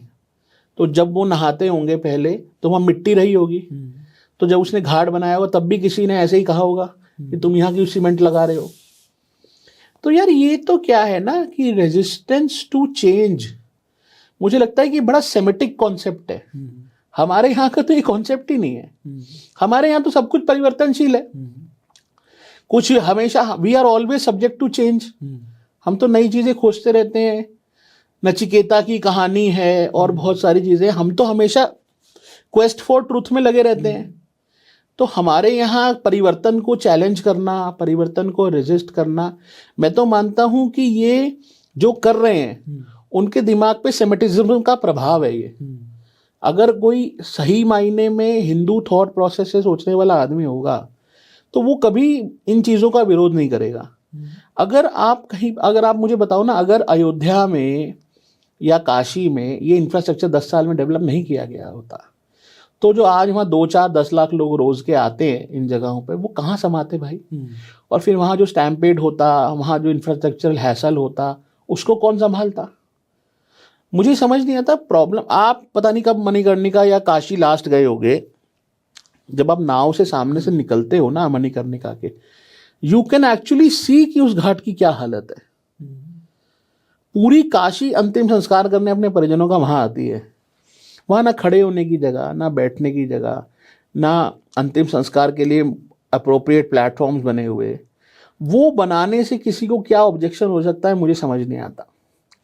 और वही बात अभी मैं देख रहा था, एक बहुत अरे बड़े वो हैं यूट्यूबर महोदय, वो कह रहे थे कि पेड़ नहीं लगाए। भाई कौन से घाट पर पेड़ होते हैं? मैंने तो आज तक किसी घाट पे पेड़ नहीं देखे। हर की पौड़ी पे कौन सा पेड़ लगा हुआ है? गंगा जी के घाट में ऋषिकेश से लेके देवप्रयाग तक, देवप्रयाग तो पहाड़ है पूरा, देवप्रयाग में कौन सा पेड़ लगा हुआ है घाट के ऊपर? रुद्रप्रयाग में कौन सा पेड़ लगा हुआ है घाट के ऊपर? घाट तो सीमेंटेड ही होते हैं भाई, घाट कहते ही उसको है जो सीमेंटेड हो, तो वो पेड़ कौन लगा देगा? तो ये क्या है ना, ये एक जबरदस्ती कि आपको कुछ कह के विद्वान बनना है, वो वाली बात है कि हम कुछ कहेंगे तो हमको लोग विद्वान मान लेंगे। अन्यथा ये सब बातें मैं मानता हूं कि बहुत ही जुवेनाइल बातें हैं कि, और मैं तो यार देखो हमेशा एक बात और मानता हूं कि आप अगर जब तक इस बात को इस तरीके से नहीं देखोगे ना कि चीजें समय के साथ बदलती हैं, हमारी वो थॉट प्रोसेस नहीं है कि चाकू मारा और चांद के दो टुकड़े हो गए हमने मान लिया। हम तो हमेशा से परिवर्तन को मानने वाले लोग रहे हैं। हम आज कुछ मानते हैं, कल कुछ मानते हैं, परसों। Hindu thought is always subject to change. तो अगर उसमें इस तरीके से लोग कुछ ना कुछ पकड़कर बैठ जाएं, तो मुझे लगता है कि हम जो 1,000 साल से जो हम टिके हुए हैं ना, वो इसीलिए टिके हुए हैं क्योंकि हम फ्लेक्सिबल लोग हैं। अगर हम इस चीज़ को ऐसे ले लेंगे और इन बातों को इतने रूढ़िवादी पने से देखना शुरू कर देंगे, तो मुझे लगता है हम टिक नहीं पाएंगे। आज आप देखो ना, आप किसी यंग जनरेशन के व्यक्ति से बात करो तो वो कहेगा कि यार मुझे गुरुद्वारे में जाना बहुत अच्छा लगता है। क्यों अच्छा लगता है? बड़ा कामनेस होती है वहाँ, सफाई होती है, अच्छा एटमॉस्फेयर होता है, जाके बैठो शांति होती है। अब तो खैर अलग मुद्दे हैं। या चर्च लोग जाते थे पहले, हमारी जनरेशन में तो बहुत चार्म होता था चर्च जाने का। या गोवा में वहाँ सेंट फ्रांसिस के चर्च लोग जाते हैं, क्या देखने जाते हैं? अच्छा माहौल, साफ सुथरा, शांति, वाइब्स अच्छी आती हैं। या वेटिकन सिटी जाओ तो आपके वहाँ के फोटोज देखते तो आपको क्या लगता है कि यार बहुत सुंदर है, जगह है। अब आप 2010 का काशी याद करो, 2016-17 का काशी याद करो, इतनी छोटी छोटी क्लमजी लेन्स, उनमें पैरों में कीचड़ लग रही है, आपके पास में कूड़ा पड़ा है, बदबू आ रही है। आपको भगवान पर आप ध्यान लगा ही नहीं पाओगे। आप जब उस माहौल में आपको इतना अनकंफर्टेबल महसूस होगा कि आप भगवान पर ध्यान ही नहीं लगा सकते। जैसे मैं हमेशा कहता था, मैंने स्वराज्य वाले आर्टिकल में भी लिखा है कि अयोध्या जब आप जाते थे ना पहले, तो प्रशासन ने इतनी प्रॉब्लम्स क्रिएट करके रखी थी अयोध्या में भगवान के दर्शन के रास्ते में कि आप इतने परेशान हो जाओ कि आप ये बात खुद ही बोल दो कि यार मैं तो गलत ही आ गया। और आप जब दर्शन करके थके हारे, पैर में कंकर चुभ के वापस दिल्ली जाओ, तो दिल्ली जाके आप फ़ोन करके मुझे बोलो कि यार राहुल भाई अयोध्या मत जाना यार, बेकार है साला, कोई फ़ायदा नहीं है, बहुत बुरा हाल है, ना खाने की जगह है, ना चलने की जगह है। तो प्रशासन ये इंश्योर करता था कि आप जाओ ही ना। वो जो उस समय का ज़माना था ना भाई, उस समय के ज़माने में या तो हमको लौटना है जब कोई जाना ही नहीं चाहता था इन जगहों पर, या हमको आगे बढ़ना है। अब जब आगे बढ़ना है, अपने स्थलों को ऐसा बनाना है कि लोग जाएं। आज लोग केदारनाथ की बात करते हैं। मैंने एक बड़ा हिलेरियस ट्वीट देखा, एक आदमी ने डाला हुआ था, तो उसमें ना केदारनाथ का एक वो 3D मॉडल था 2016 में जो गवर्नमेंट ने प्रपोज किया था, और उसके नीचे आज केदारनाथ कैसा बन गया उसका एक फोटो था, रियल फोटो, ड्रोन की इमेज। तो वो दोनों एग्जैक्टली सेम थे। तो इंफ्रास्ट्रक्चर का कोई हैंडल था और उसने ये लिखा हुआ था कि गवर्नमेंट ने जैसा बोला था वैसा ही काम किया है और ऐसा नीचे स्ट्रक्चर बना हुआ है। तो अगर आपने केदारनाथ देखा हो फोटो में और आप गए हो, तो उसमें केदारनाथ में 2 स्ट्रक्चर, एक पीछे वो बुर्ज है, गुंबद है, और उसके आगे एक स्ट्रक्चर है इस पे ऐसे करके डोम वाला स्लोपी, वो ब्लू कलर का, उस पर शेड डला हुआ है। तो वो ब्लू कलर के शेड वाले ही सारे इमारत अगल बगल में बने हुए थे। तो एक आया, उसने नीचे कमेंट किया और बोला कि इसमें एस्थेटिक्स तो, इंडियन एस्थेटिक्स तो मिसिंग है, इसमें कहीं इंडियन एस्थेटिक्स तो है ही नहीं। तो मैंने उसको बोला, मैंने नीचे लिखा, मैंने कहा भाई इंडियन एस्थेटिक्स डाल के तो इसमें डोम्स और मीनारें बना देगा तो बर्फ़ कहाँ टिकेगी? हाँ, तो बर्फ़ पड़ती है ना, तो तुझे बर्फ़ रोकनी है या मीनार बनानी है वहाँ? लोगों को आइडिया नहीं है कुछ भी। लोगों को किसी चीज़ का आइडिया नहीं है, उनको वो बोलना है। तो ये मीडिया की वजह से हुआ है, ये सोशल मीडिया डेमोक्रेटाइजेशन की वजह से हुआ है। हाँ, मतलब सस्ते इंटरनेट की वजह से हुआ है, मुझे तो लगता है कि हर किसी के पास अपना एक ओपिनियन है। यार देखो, आप कुछ भी करो तो हर चीज़ के प्रभाव दुष्प्रभाव तो हैं ही। तो अब हर कोई कह रहा है कि यार गली ऐसी बनानी चाहिए थी, ऊपर से चैट जीपीटी और जेमिनी आ गया है, तो जेमिनी में सब अयोध्या की लेन को सुंदर करके दिखाओ और फिर वो फोटो डाल देते हैं, वो भी होने लग गया है बहुत ज़्यादा। तो मुझे लगता है वो जेमिनी का भी प्रभाव है कि एयरटेल वालों ने परप्लेक्सिटी फ्री कर दिया है, तो उसका भी मज़ा ले रही है जनता। तो उसकी वजह से भी ये बहुत बड़ा रोल हो गया इन सब चीज़ों में। तो अब जैसे वो बार बार वही आ जाता है कि ऐसा बना दिया, फ्लैट स्ट्रक्चर्स बना दिए। जब नहीं था तो तब की बात क्यों नहीं करते हो तुम? जब आपको काशी में ऐसे घुसना पड़ता था कि आपको एक हाथ नाक पे रखना पड़ता था, और गलियों में से कूदते फांदते, नाले में से, सीवेज के बीच में से निकल के आप जाते थे मंदिर, आपके पैरों में कीचड़ लगी होती थी। उस पीरियड को क्यों नहीं ध्यान करते आप? और मुझे याद है एक बड़ा इंटरव्यू है एक 2016 का, जो काशी प्रोजेक्ट के जो आर्किटेक्ट हैं उन्होंने, उनका एक इंटरव्यू है प्रिंट के में ज्योति मल्होत्रा के साथ। तो उसमें वो कहती है कि there have been allegations that you have change the character of Kashi and so these clumsy lanes and everything was the character of Kashi which you have changed. He said, Vimal Patel, he said, ki see, you can find character in anything. Even slums have a character. So if you are comfortable in sewage flowing through your feet when you are going towards the temple, then it's your thought process. But everyone doesn't think like that. अब आप देखो ना, एक शहर जैसे अयोध्या है, मैं तो अयोध्या 2011 की सेंसस के हिसाब से देखोगे ना तो अयोध्या शहर की पॉपुलेशन 60,000 है। और जब ये कुंभ चल रहा था पिछले वाला 25 वाला, तो रोज़ 5 लाख लोग अयोध्या आते थे। तो अगर रोज़ 5 लाख लोग आ रहे हैं तो 5 लाख वो, और जा भी रहे होंगे, अगले दिन वाले भी आ रहे होंगे, तो आप माने चलो एवरेज 7-8 लाख लोग रोज़ शहर में होते थे। क्या वो पुराना इंफ्रास्ट्रक्चर 7-8 लाख लोग झेल पाता? 2021 की एक फ़ोटो है, मैंने रामनवमी के आसपास वो डाली थी, किसी ने ड्रोन शॉट लिया था हनुमानगढ़ी वाली लेन का। उसमें हनुमानगढ़ी से लेकर राम जन्मभूमि तक जो अंदर वाला रास्ता, जिसको अब हनुमान पथ कहते हैं शायद, या बजरंग पथ कहते हैं, उस पर पैर रखने की जगह नहीं थी। 10-15 फीट चौड़े उस रास्ते पे 1 किलोमीटर की चंक पर पैर रखने की जगह नहीं थी। तो हम वो चाहते हैं क्या? फिर उसके बाद उसके जो परिणाम होंगे, दुष्परिणाम होंगे, स्टैम्पेड होंगे और ये सारी चीज़ें होगी, हम वो चाहते हैं क्या? या फिर वो लोग हैं जो एक बड़े बड़े सज्जन हैं, वो लिखते हैं कि टूरिस्ट प्लेस बन गए हैं मंदिर, तो इंसानों की आत्मा मर गई है, अब देवता में वाइब नहीं बची, देवता की वाइब नहीं बची अब।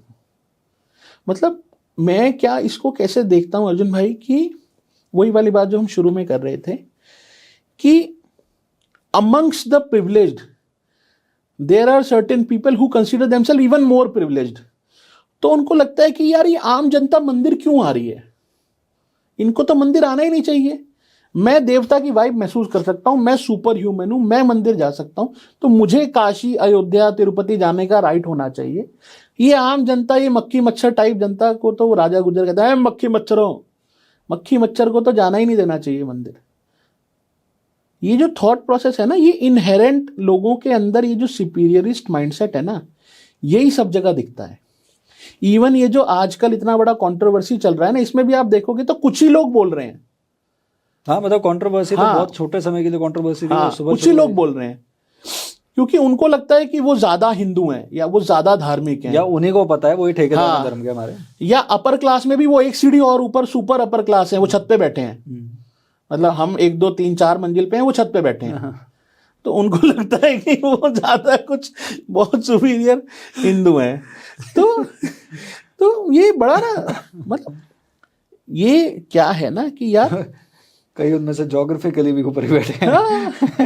मतलब अब जैसे वो कहते हैं, कुछ लोग कहते हैं कि केदारनाथ में हर किसी को नहीं जाने देना चाहिए, या मैं तो और बात करता हूँ, वो कहते हैं गांवों में पहाड़ के सड़क ही नहीं बनानी चाहिए। फिर 6 महीने बाद एक फोटो डाल देंगे कि इस लेडी को कंधे पे उठा के ले जाना पड़ा क्योंकि एम्बुलेंस नहीं पहुंच पाई। अबे तो सड़क बनाने को तू ही तो मना कर रहा था, एम्बुलेंस कैसे पहुंचेगी? तो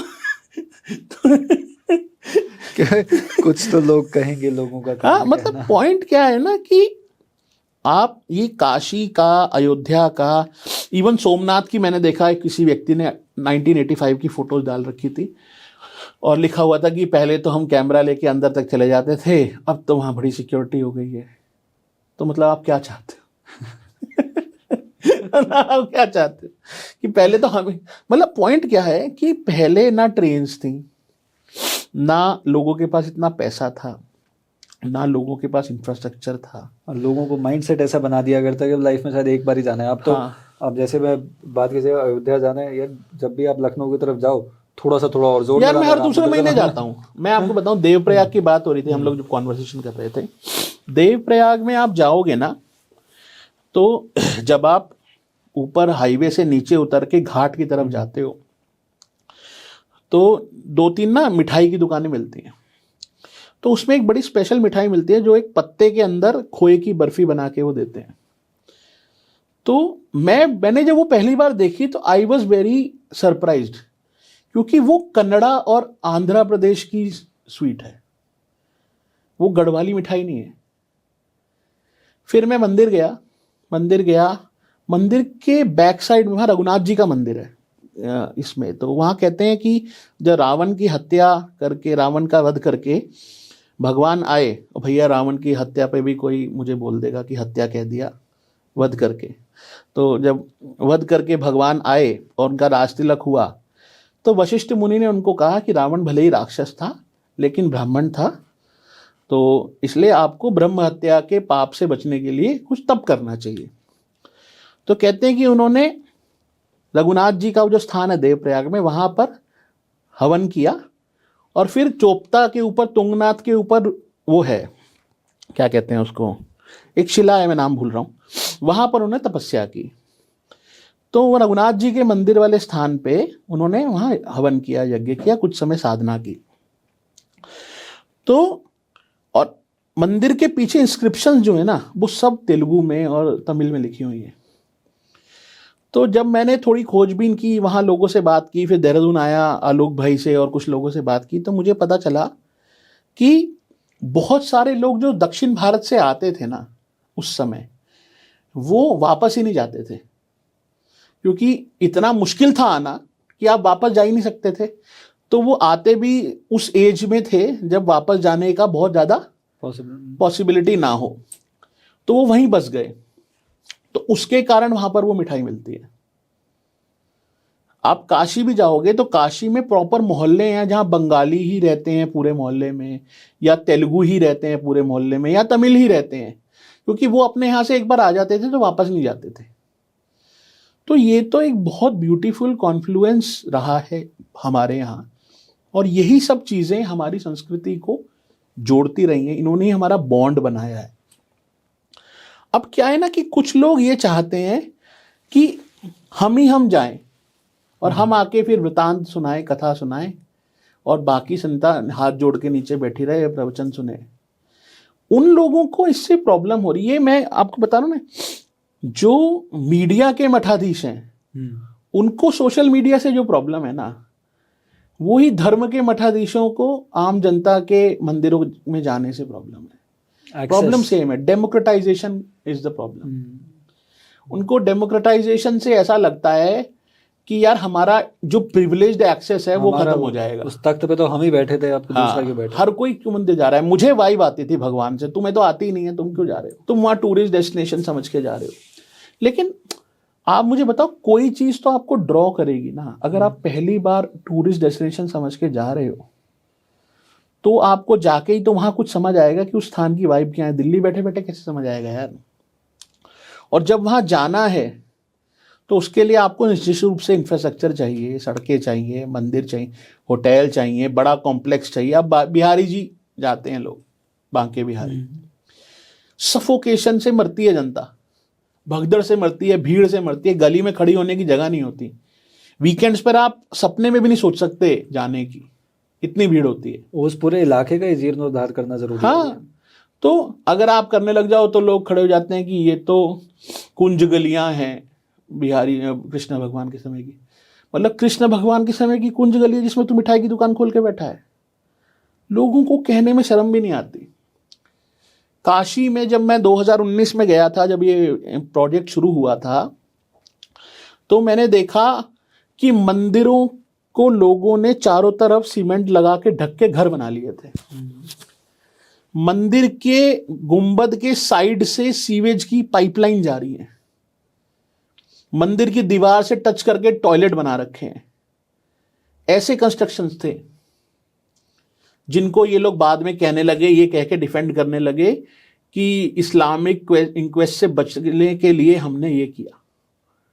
अरे तो अब तो चले गए इस्लामिस्ट, छोड़ देते। अभी 4 दिन पहले की एक मैंने फोटो देखी यार, पीछे मंदिर का गुंबद दिख रहा है बहुत सुंदर, और आगे अंडरगारमेंट्स की दुकान खुली हुई है काशी में। तुम कौन सा कल्चर बचाना चाह रहे हो? ये जो कल्चर बचाने वाली बात है ना, मुझे तो लगता है कि एंक्रोचमेंट का कल्चर है या प्रिविलेज का कल्चर है। नहीं तो मुझे नहीं लगता कि किसी को प्रॉब्लम होनी चाहिए। अगर बिहारी जी खुले दर्शन देने लग जाएं तो मुझे नहीं लगता कि मेरे या आपके जैसे किसी भक्त को उससे समस्या होगी। आज के दिन जो भी थोड़ा सा भी फिजिकली डिसेबल्ड है, बुजुर्ग है, बच्चा है, वो तो बिहारी जाने की सोचेगा भी नहीं, वहां जो हालत है। या आज से 10 साल पहले की काशी की फोटोज और आज की फोटोज को आप कंपेयर कर लो भाई। मुझे क्या लगता है ओवरऑल इस बुरे के एज ए कंक्लूजन, कि हर जगह पे ना कुछ लोग थे जो प्रिविलेज्ड थे। उनके पास चाहे पैसा था, चाहे संसाधन थे, चाहे एक्सेस था, चाहे पावर था, और उनको इन जगहों का, इन चीज़ों का एक्सेस था, चाहे वो कम्युनिकेशन से संबंधित हो मीडिया में, चाहे धर्म से संबंधित हो, चाहे राजनीति से संबंधित हो, चाहे ओवरऑल एडमिनिस्ट्रेशन फैसिलिटी किसी चीज़ से संबंधित हो। अब जब उनको लग रहा है कि यार यहाँ तो हर कोई घुसे चला जा रहा है, तो उनको प्रॉब्लम हो रहा है। और फिर वो इस कहानी को इस तरीके से बनाने की कोशिश कर रहे हैं जिसमें उनका वेस्टेड इंटरेस्ट प्रिजर्व रहा है, कि धर्म पे हमला हो रहा है। धर्म पे हमला तो यार 1000 साल से हो रहा है, कोई कुछ नहीं बिगाड़ पाया हमारे धर्म का।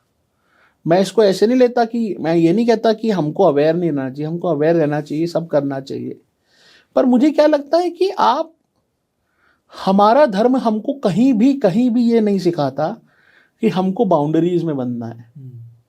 वो बाउंड्रीज में बंधने के लिए लोग लगे हुए हैं कि वो जो बाउंड्रीज हैं वो खुले ही ना। अगर आज आपका 18 साल का बच्चा कोई रील देख के मंदिर जाना चाह रहा है तो उसे जाने दो, पर वो वहां जब जाएगा तो अगर उसको खुली सांस मिलेगी, वहां अच्छा इंफ्रास्ट्रक्चर मिलेगा, अच्छा खाना मिलेगा, ही विल फील गुड, तो he will come again, otherwise he won't come. अब हमारे पास, मुझे क्या लगता है कि ये हमारी जनरेशन और हमसे पिछली जनरेशन जो थी, उनको ये थोड़ा बड़ा हार्ट दिखाते हुए चीज़ों को खोलने की आवश्यकता है। हम शायद बहुत सारी चीज़ों में चूक गए। क्यों? क्योंकि सिस्टम हमारा अनुकूल नहीं था। आज जब सिस्टम अनुकूल हो रहा है तो हम यंग जनरेशन को क्या दे के जाएं, ये मुझे लगता है कि ये एक चैलेंज है, और इस चैलेंज को किस तरह से ठीक से हैंडल करें, वो प्राइम मिनिस्टर इन सब चीज़ों से फैसिलिटेट करने की कोशिश कर रहे हैं। चाहे सोमनाथ हो, चाहे जो पावागढ़ में महाकाली का मंदिर हो, वहाँ भी मजार थी।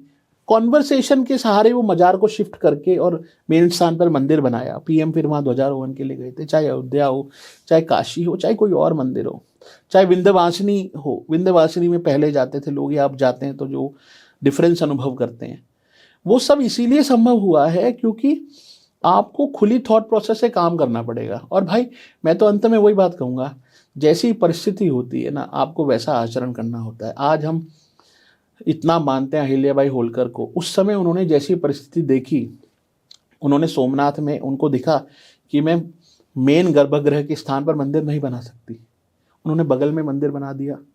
तो पूजा तो चलती रही ना, अनवरत। उस समय भी 4 लोग खड़े होकर कहते होंगे कि अरे तेरे में हिम्मत है तो यहाँ बना के दिखा, वहाँ क्यों बना रही है साइड में। होंगे 100% उस समय भी 4 लोग वो कहने वाले, पर उन्होंने किया ना। उन्होंने किया तो हमको ये पता रहा कि यहाँ सोमनाथ था, और तब हमको मौका मिला, हमने वहां बना दिया। तो मुझे क्या लगता है कि ये इतना रूढ़ियों में हम अपने धर्म को बांधेंगे ना, तो मुझे लगता है हम अपने धर्म की आत्मा से समझौता कर लेंगे, वो हमको नहीं करना चाहिए। अग्रीड। शुरुआत राम राम से की थी, तो एक बार राम मंदिर के बारे में बात कर लेते हैं। अभी डेवलपमेंटल प्रोजेक्ट्स के बारे में क्या चल रहा है? वो पूरा करो जो प्रांगण है पूरा कॉम्प्लेक्स बनते हुए, व्हाट डू यू थिंक? यार क्योंकि शुरुआत से, क्योंकि आप तो शुरुआत से एकदम इन्वॉल्व यार, लगभग पूरा है। अब वो पूरा 70 एकड़ का कॉम्प्लेक्स है, और जो मेन मंदिर है वो लगभग 2.5-3 एकड़ में है। मेन मंदिर बन गया है, सब कुछ वहाँ पर चालू है, दर्शन बढ़िया 2.5-3 साल से चल ही रहे हैं, 2 साल से।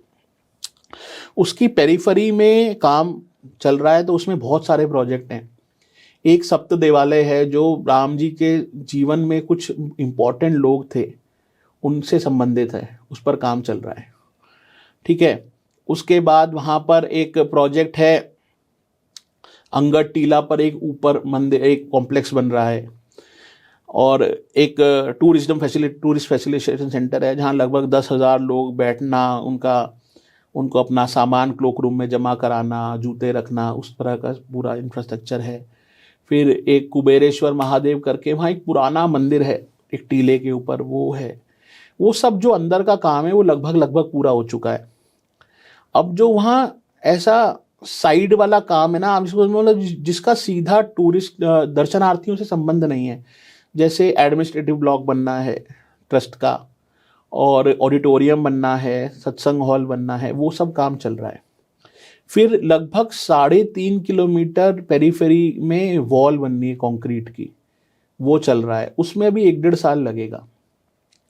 ओवरऑल मैं मानता हूँ कि ये मंदिर का प्रोजेक्ट पूरा पेरीफेरी वॉल सब कुछ निपटते निपटते अभी कम से कम 2027 के एंड तक मैं मानता हूँ कि वो पूरा होगा। लेकिन वो जब मंदिर पूरा बन जाएगा, अभी भी लगभग जो लोग जा रहे हैं वो एकदम आश्चर्यचकित हो जाते हैं, किसी को अपेक्षा नहीं थी कि ऐसा बन के आएगा। उसमें भी लोगों ने, नेसेयर्स ने बहुत हंगामा किया गर्भगृह के ऊपर कि इस्लामिक तरीके का बना दिया, आज कोई नहीं बोलता है। तो अयोध्या का मंदिर का प्रोजेक्ट केवल मंदिर के बारे में नहीं है, वहाँ पर एक बड़ा म्यूजियम भी बन रहा है, वहाँ पर एक कार सेवकों की स्मृति में एक मेमोरियल भी बन रहा है, बाकी ऑडिटोरियम, अन्न क्षेत्र भंडारे के लिए, सत्संग हॉल, ये सब में मुझे लगता है अभी 2 साल और लगेंगे। पर वो मंदिर मुझे लगता है कि एक ओवरऑल मंदिर एडमिनिस्ट्रेशन के परिप्रेक्ष्य में आप देखोगे तो it will emerge as a model, जिसमें गवर्नमेंट का इंटरवेंशन है तो, पर वो एग्जीक्यूटिव नहीं है। Government doesn't control anything, it's just in the position of a facilitator. पूरा मंदिर ट्रस्ट चलाता है, ट्रस्ट के लोग प्राइवेट लोग हैं, और ट्रस्ट में जितने लोग हैं, अभी 13 लोग हैं ट्रस्ट में, 2 लोग सरकारी हैं, वो एक्स ऑफिशियो होते हैं, पर उनके पास वोटिंग राइट नहीं होते हैं। 13 लोग जो हैं गैर सरकारी, उनमें से अगर कोई ट्रस्ट से निकलते भी हैं, मान लिया उनका देहांत हो गया या कुछ हो गया, तो बाकी 12 लोग मिलकर 13वें व्यक्ति को चुनेंगे। सरकार का किसी लेवल पर कोई इंटरफेरेंस कभी ना आज है ना भविष्य में कभी हो सकता है। तो मुझे लगता है कि वो आगे चल के एक बहुत अच्छे मंदिर के गवर्नेंस के मॉडल के रूप में भी सामने आएगा। तो एक बहुत बड़ा सवाल जो हम लोग बहुत बार डिस्कस करते हैं कि हिंदू मंदिरों का कंट्रोल कैसा होना चाहिए, तो मुझे लगता है कि Ayodhya will be able to present a very good model of mandir administration in coming years. वो यार एक बहुत बड़ा सिविलाइजेशनल प्रोजेक्ट है। मुझे लगता है कि बहुत लोग उसमें भी सवाल उठाते हैं कि ये जल्दी इनॉग्रेट कर दिया या ये वो। मैं उसको ऐसे देखता हूँ कि एक उस समय ज़रूरी चीज़ ये थी कि आप मंदिर में दर्शन चालू कराओ, क्योंकि एक बार जब लोग आने लगते हैं ना तो उनको समझ आता है कि चीज़ें क्या हैं या क्या थी। लोगों का आना बहुत ज़रूरी है, आप कोई भी चीज़ बिना देखे नहीं समझा सकते, देखने से ही समझ आती है। अब जब वहाँ लोग आ रहे हैं, I can challenge anyone who goes to Ayodhya कि आपको एक भी आदमी ऐसा नहीं मिलेगा जो वहाँ आके खुश ना होता, चाहे व्यवस्था से, चाहे दर्शन से, चाहे भगवान को देख के खुश होके जाते हैं लोग। और मंदिर में किस लिए जाते हैं हम? इसीलिए तो जाते हैं। तो अयोध्या इसलिए इम्पोर्टेंट है क्योंकि जैसे पीएम ने ये 1000 साल का बोला, अयोध्या मुझे लगता है इसलिए इम्पोर्टेंट है क्योंकि अयोध्या ऐसा पहला, जैसे सोमनाथ था तो सोमनाथ पे कभी कोई स्ट्रक्चर नहीं बना, उसका मलबा पड़ा था उस जगह पे हमेशा, पर वहाँ कोई स्ट्रक्चर नहीं बना था। अयोध्या में स्ट्रक्चर बन गया था, उसका अधिकार चला गया था हमारे पास से। अयोध्या इसलिए इम्पोर्टेंट है क्योंकि अयोध्या आपको ये सीख देता है कि 500 साल लगे लेकिन हमारे लोगों ने कभी अपना अधिकार छोड़ा नहीं। उन्होंने कभी ये कहना नहीं छोड़ा कि ये हमारी जगह है। वो बहुत इम्पोर्टेंट है कि हमको हमेशा ये ध्यान रहे कि ये हमारी जगह है। जो जजमेंट है उसमें भी कोर्ट ये कहता है कि कभी भी एडवर्स पोसेशन हुआ नहीं यहाँ पे सक्सेसफुल। हमेशा कोई ना कोई आता था, पत्थर मार जाता था, हवन कर लेता था, परिक्रमा कर लेता था, दीपक जला जाता था। तो Ayodhya is not only a temple, it actually shows the resilience of your society, of our society, कि हम लोग ने 500 साल तक हर तरह की विपरीत परिस्थिति में भी कभी लड़ना नहीं छोड़ा। इसलिए वो इम्पोर्टेंट है। बाकी मैं मानता हूँ कि सबको जाना चाहिए, वहाँ देखना चाहिए। अयोध्या आज से 5 साल 10 साल पहले जैसा था और आज अयोध्या जैसा है, जो 10 साल पहले आखिरी बार गया होगा उसकी तो पहचान में नहीं आएगा वो शहर। इतना अद्भुत डेवलपमेंट वहाँ हुआ है। और वो इसलिए ज़रूरी भी था क्योंकि जब इतना बड़ा इन्फ्लक्स होगा, जैसे मैंने आपको कहा कि कुंभ के समय रोज़ 5 लाख लोग आते थे, वो पुराने अयोध्या शहर में तो आ ही नहीं सकते थे, 50,000 भी नहीं आ सकते थे। अभी आप मान के चलो आज के दिन भी रेगुलर वहाँ 70,000 से 1 लाख लोग आते हैं और वीकेंड्स पर 1.25 लाख 1.5 लाख लोग आते हैं पर डे। पर कोई अव्यवस्था की खबर नहीं आती, कोई परेशानी किसी को नहीं होती। धीरे धीरे वहाँ फैसिलिटीज़ इंक्रीज होंगी। हाँ, थोड़ा लोगों को ये होता है कि अभी कंस्ट्रक्शन चल रहा है, पर मुझे लगता है कि हिंदू मंदिरों में या इतनी बड़ी जगहों पे कंस्ट्रक्शन तो एक ऑनगोइंग प्रोसेस है, वो हमेशा ही चलता रहता है। लेकिन फिर भी एक पूरा स्वरूप अगर आप जैसा मॉडल देखते थे वो तो मार्च में दिखने लग जाएगा। इसी मार्च में जो पेरीफरी वाला स्वरूप है वो मार्च अप्रैल में दिखने लग जाएगा। पूरा साइड के मंदिर भी मार्च अप्रैल में चालू हो जाएंगे और बाकी जो पूरा ओवरऑल सुपर स्ट्रक्चर है including everything, that will be functional in next 1.5 year और 2 years, मतलब 2027 के एंड तक। हाँ, होपफुली हो जाएगा। Thank you very much for taking our time. Pleasure. थोड़ा समय अपने ज़्यादा ले लिया पर हमें बातें एक्चुअली बात तो हम 3 घंटे से कर रहे हैं। चलिए, thank you very much. I hope आप सबको ये रिकॉर्डिंग, ये पॉडकास्ट अच्छा लगे। बहुत सारी कॉन्वर्सेशंस की हैं और मैं कोशिश करूँगा इसमें छोटी छोटी बाइट्स भी आपको मिलती रहें, क्योंकि जो मुद्दे हमने डिस्कस किए हैं वो मुद्दे वैसे ही हैं जो हम कॉमनली समाज में देख रहे होते हैं, बड़े कॉमनली लोग पूछ भी रहे होते हैं। हमने उतना ज़्यादा बॉर्डर लाइन पे ही हम आए कि वो जो बहुत सारे लोगों को ऑफेंड करने वाली बट वो कॉन्वर्सेशन हम अगली बार रखेंगे, क्योंकि इसी कॉन्वर्सेशन शुरू करते जब आप आए थे ना, उससे पहले किसी का फ़ोन आया था और he is one of those people जो अपनी जॉब और करियर कांग्रेस पार्टी के वो रेमो करम पर उनको मिली हुई है, तो उनका थॉट प्रोसेस नेचुरली उस तरफ है। तो उन्होंने एक टिप्पणी की थी, तो वो सारे मुद्दे भी हम लेते रहेंगे। थैंक यू वेरी मच, बहुत अच्छा लगा। Thank you. नमस्कार।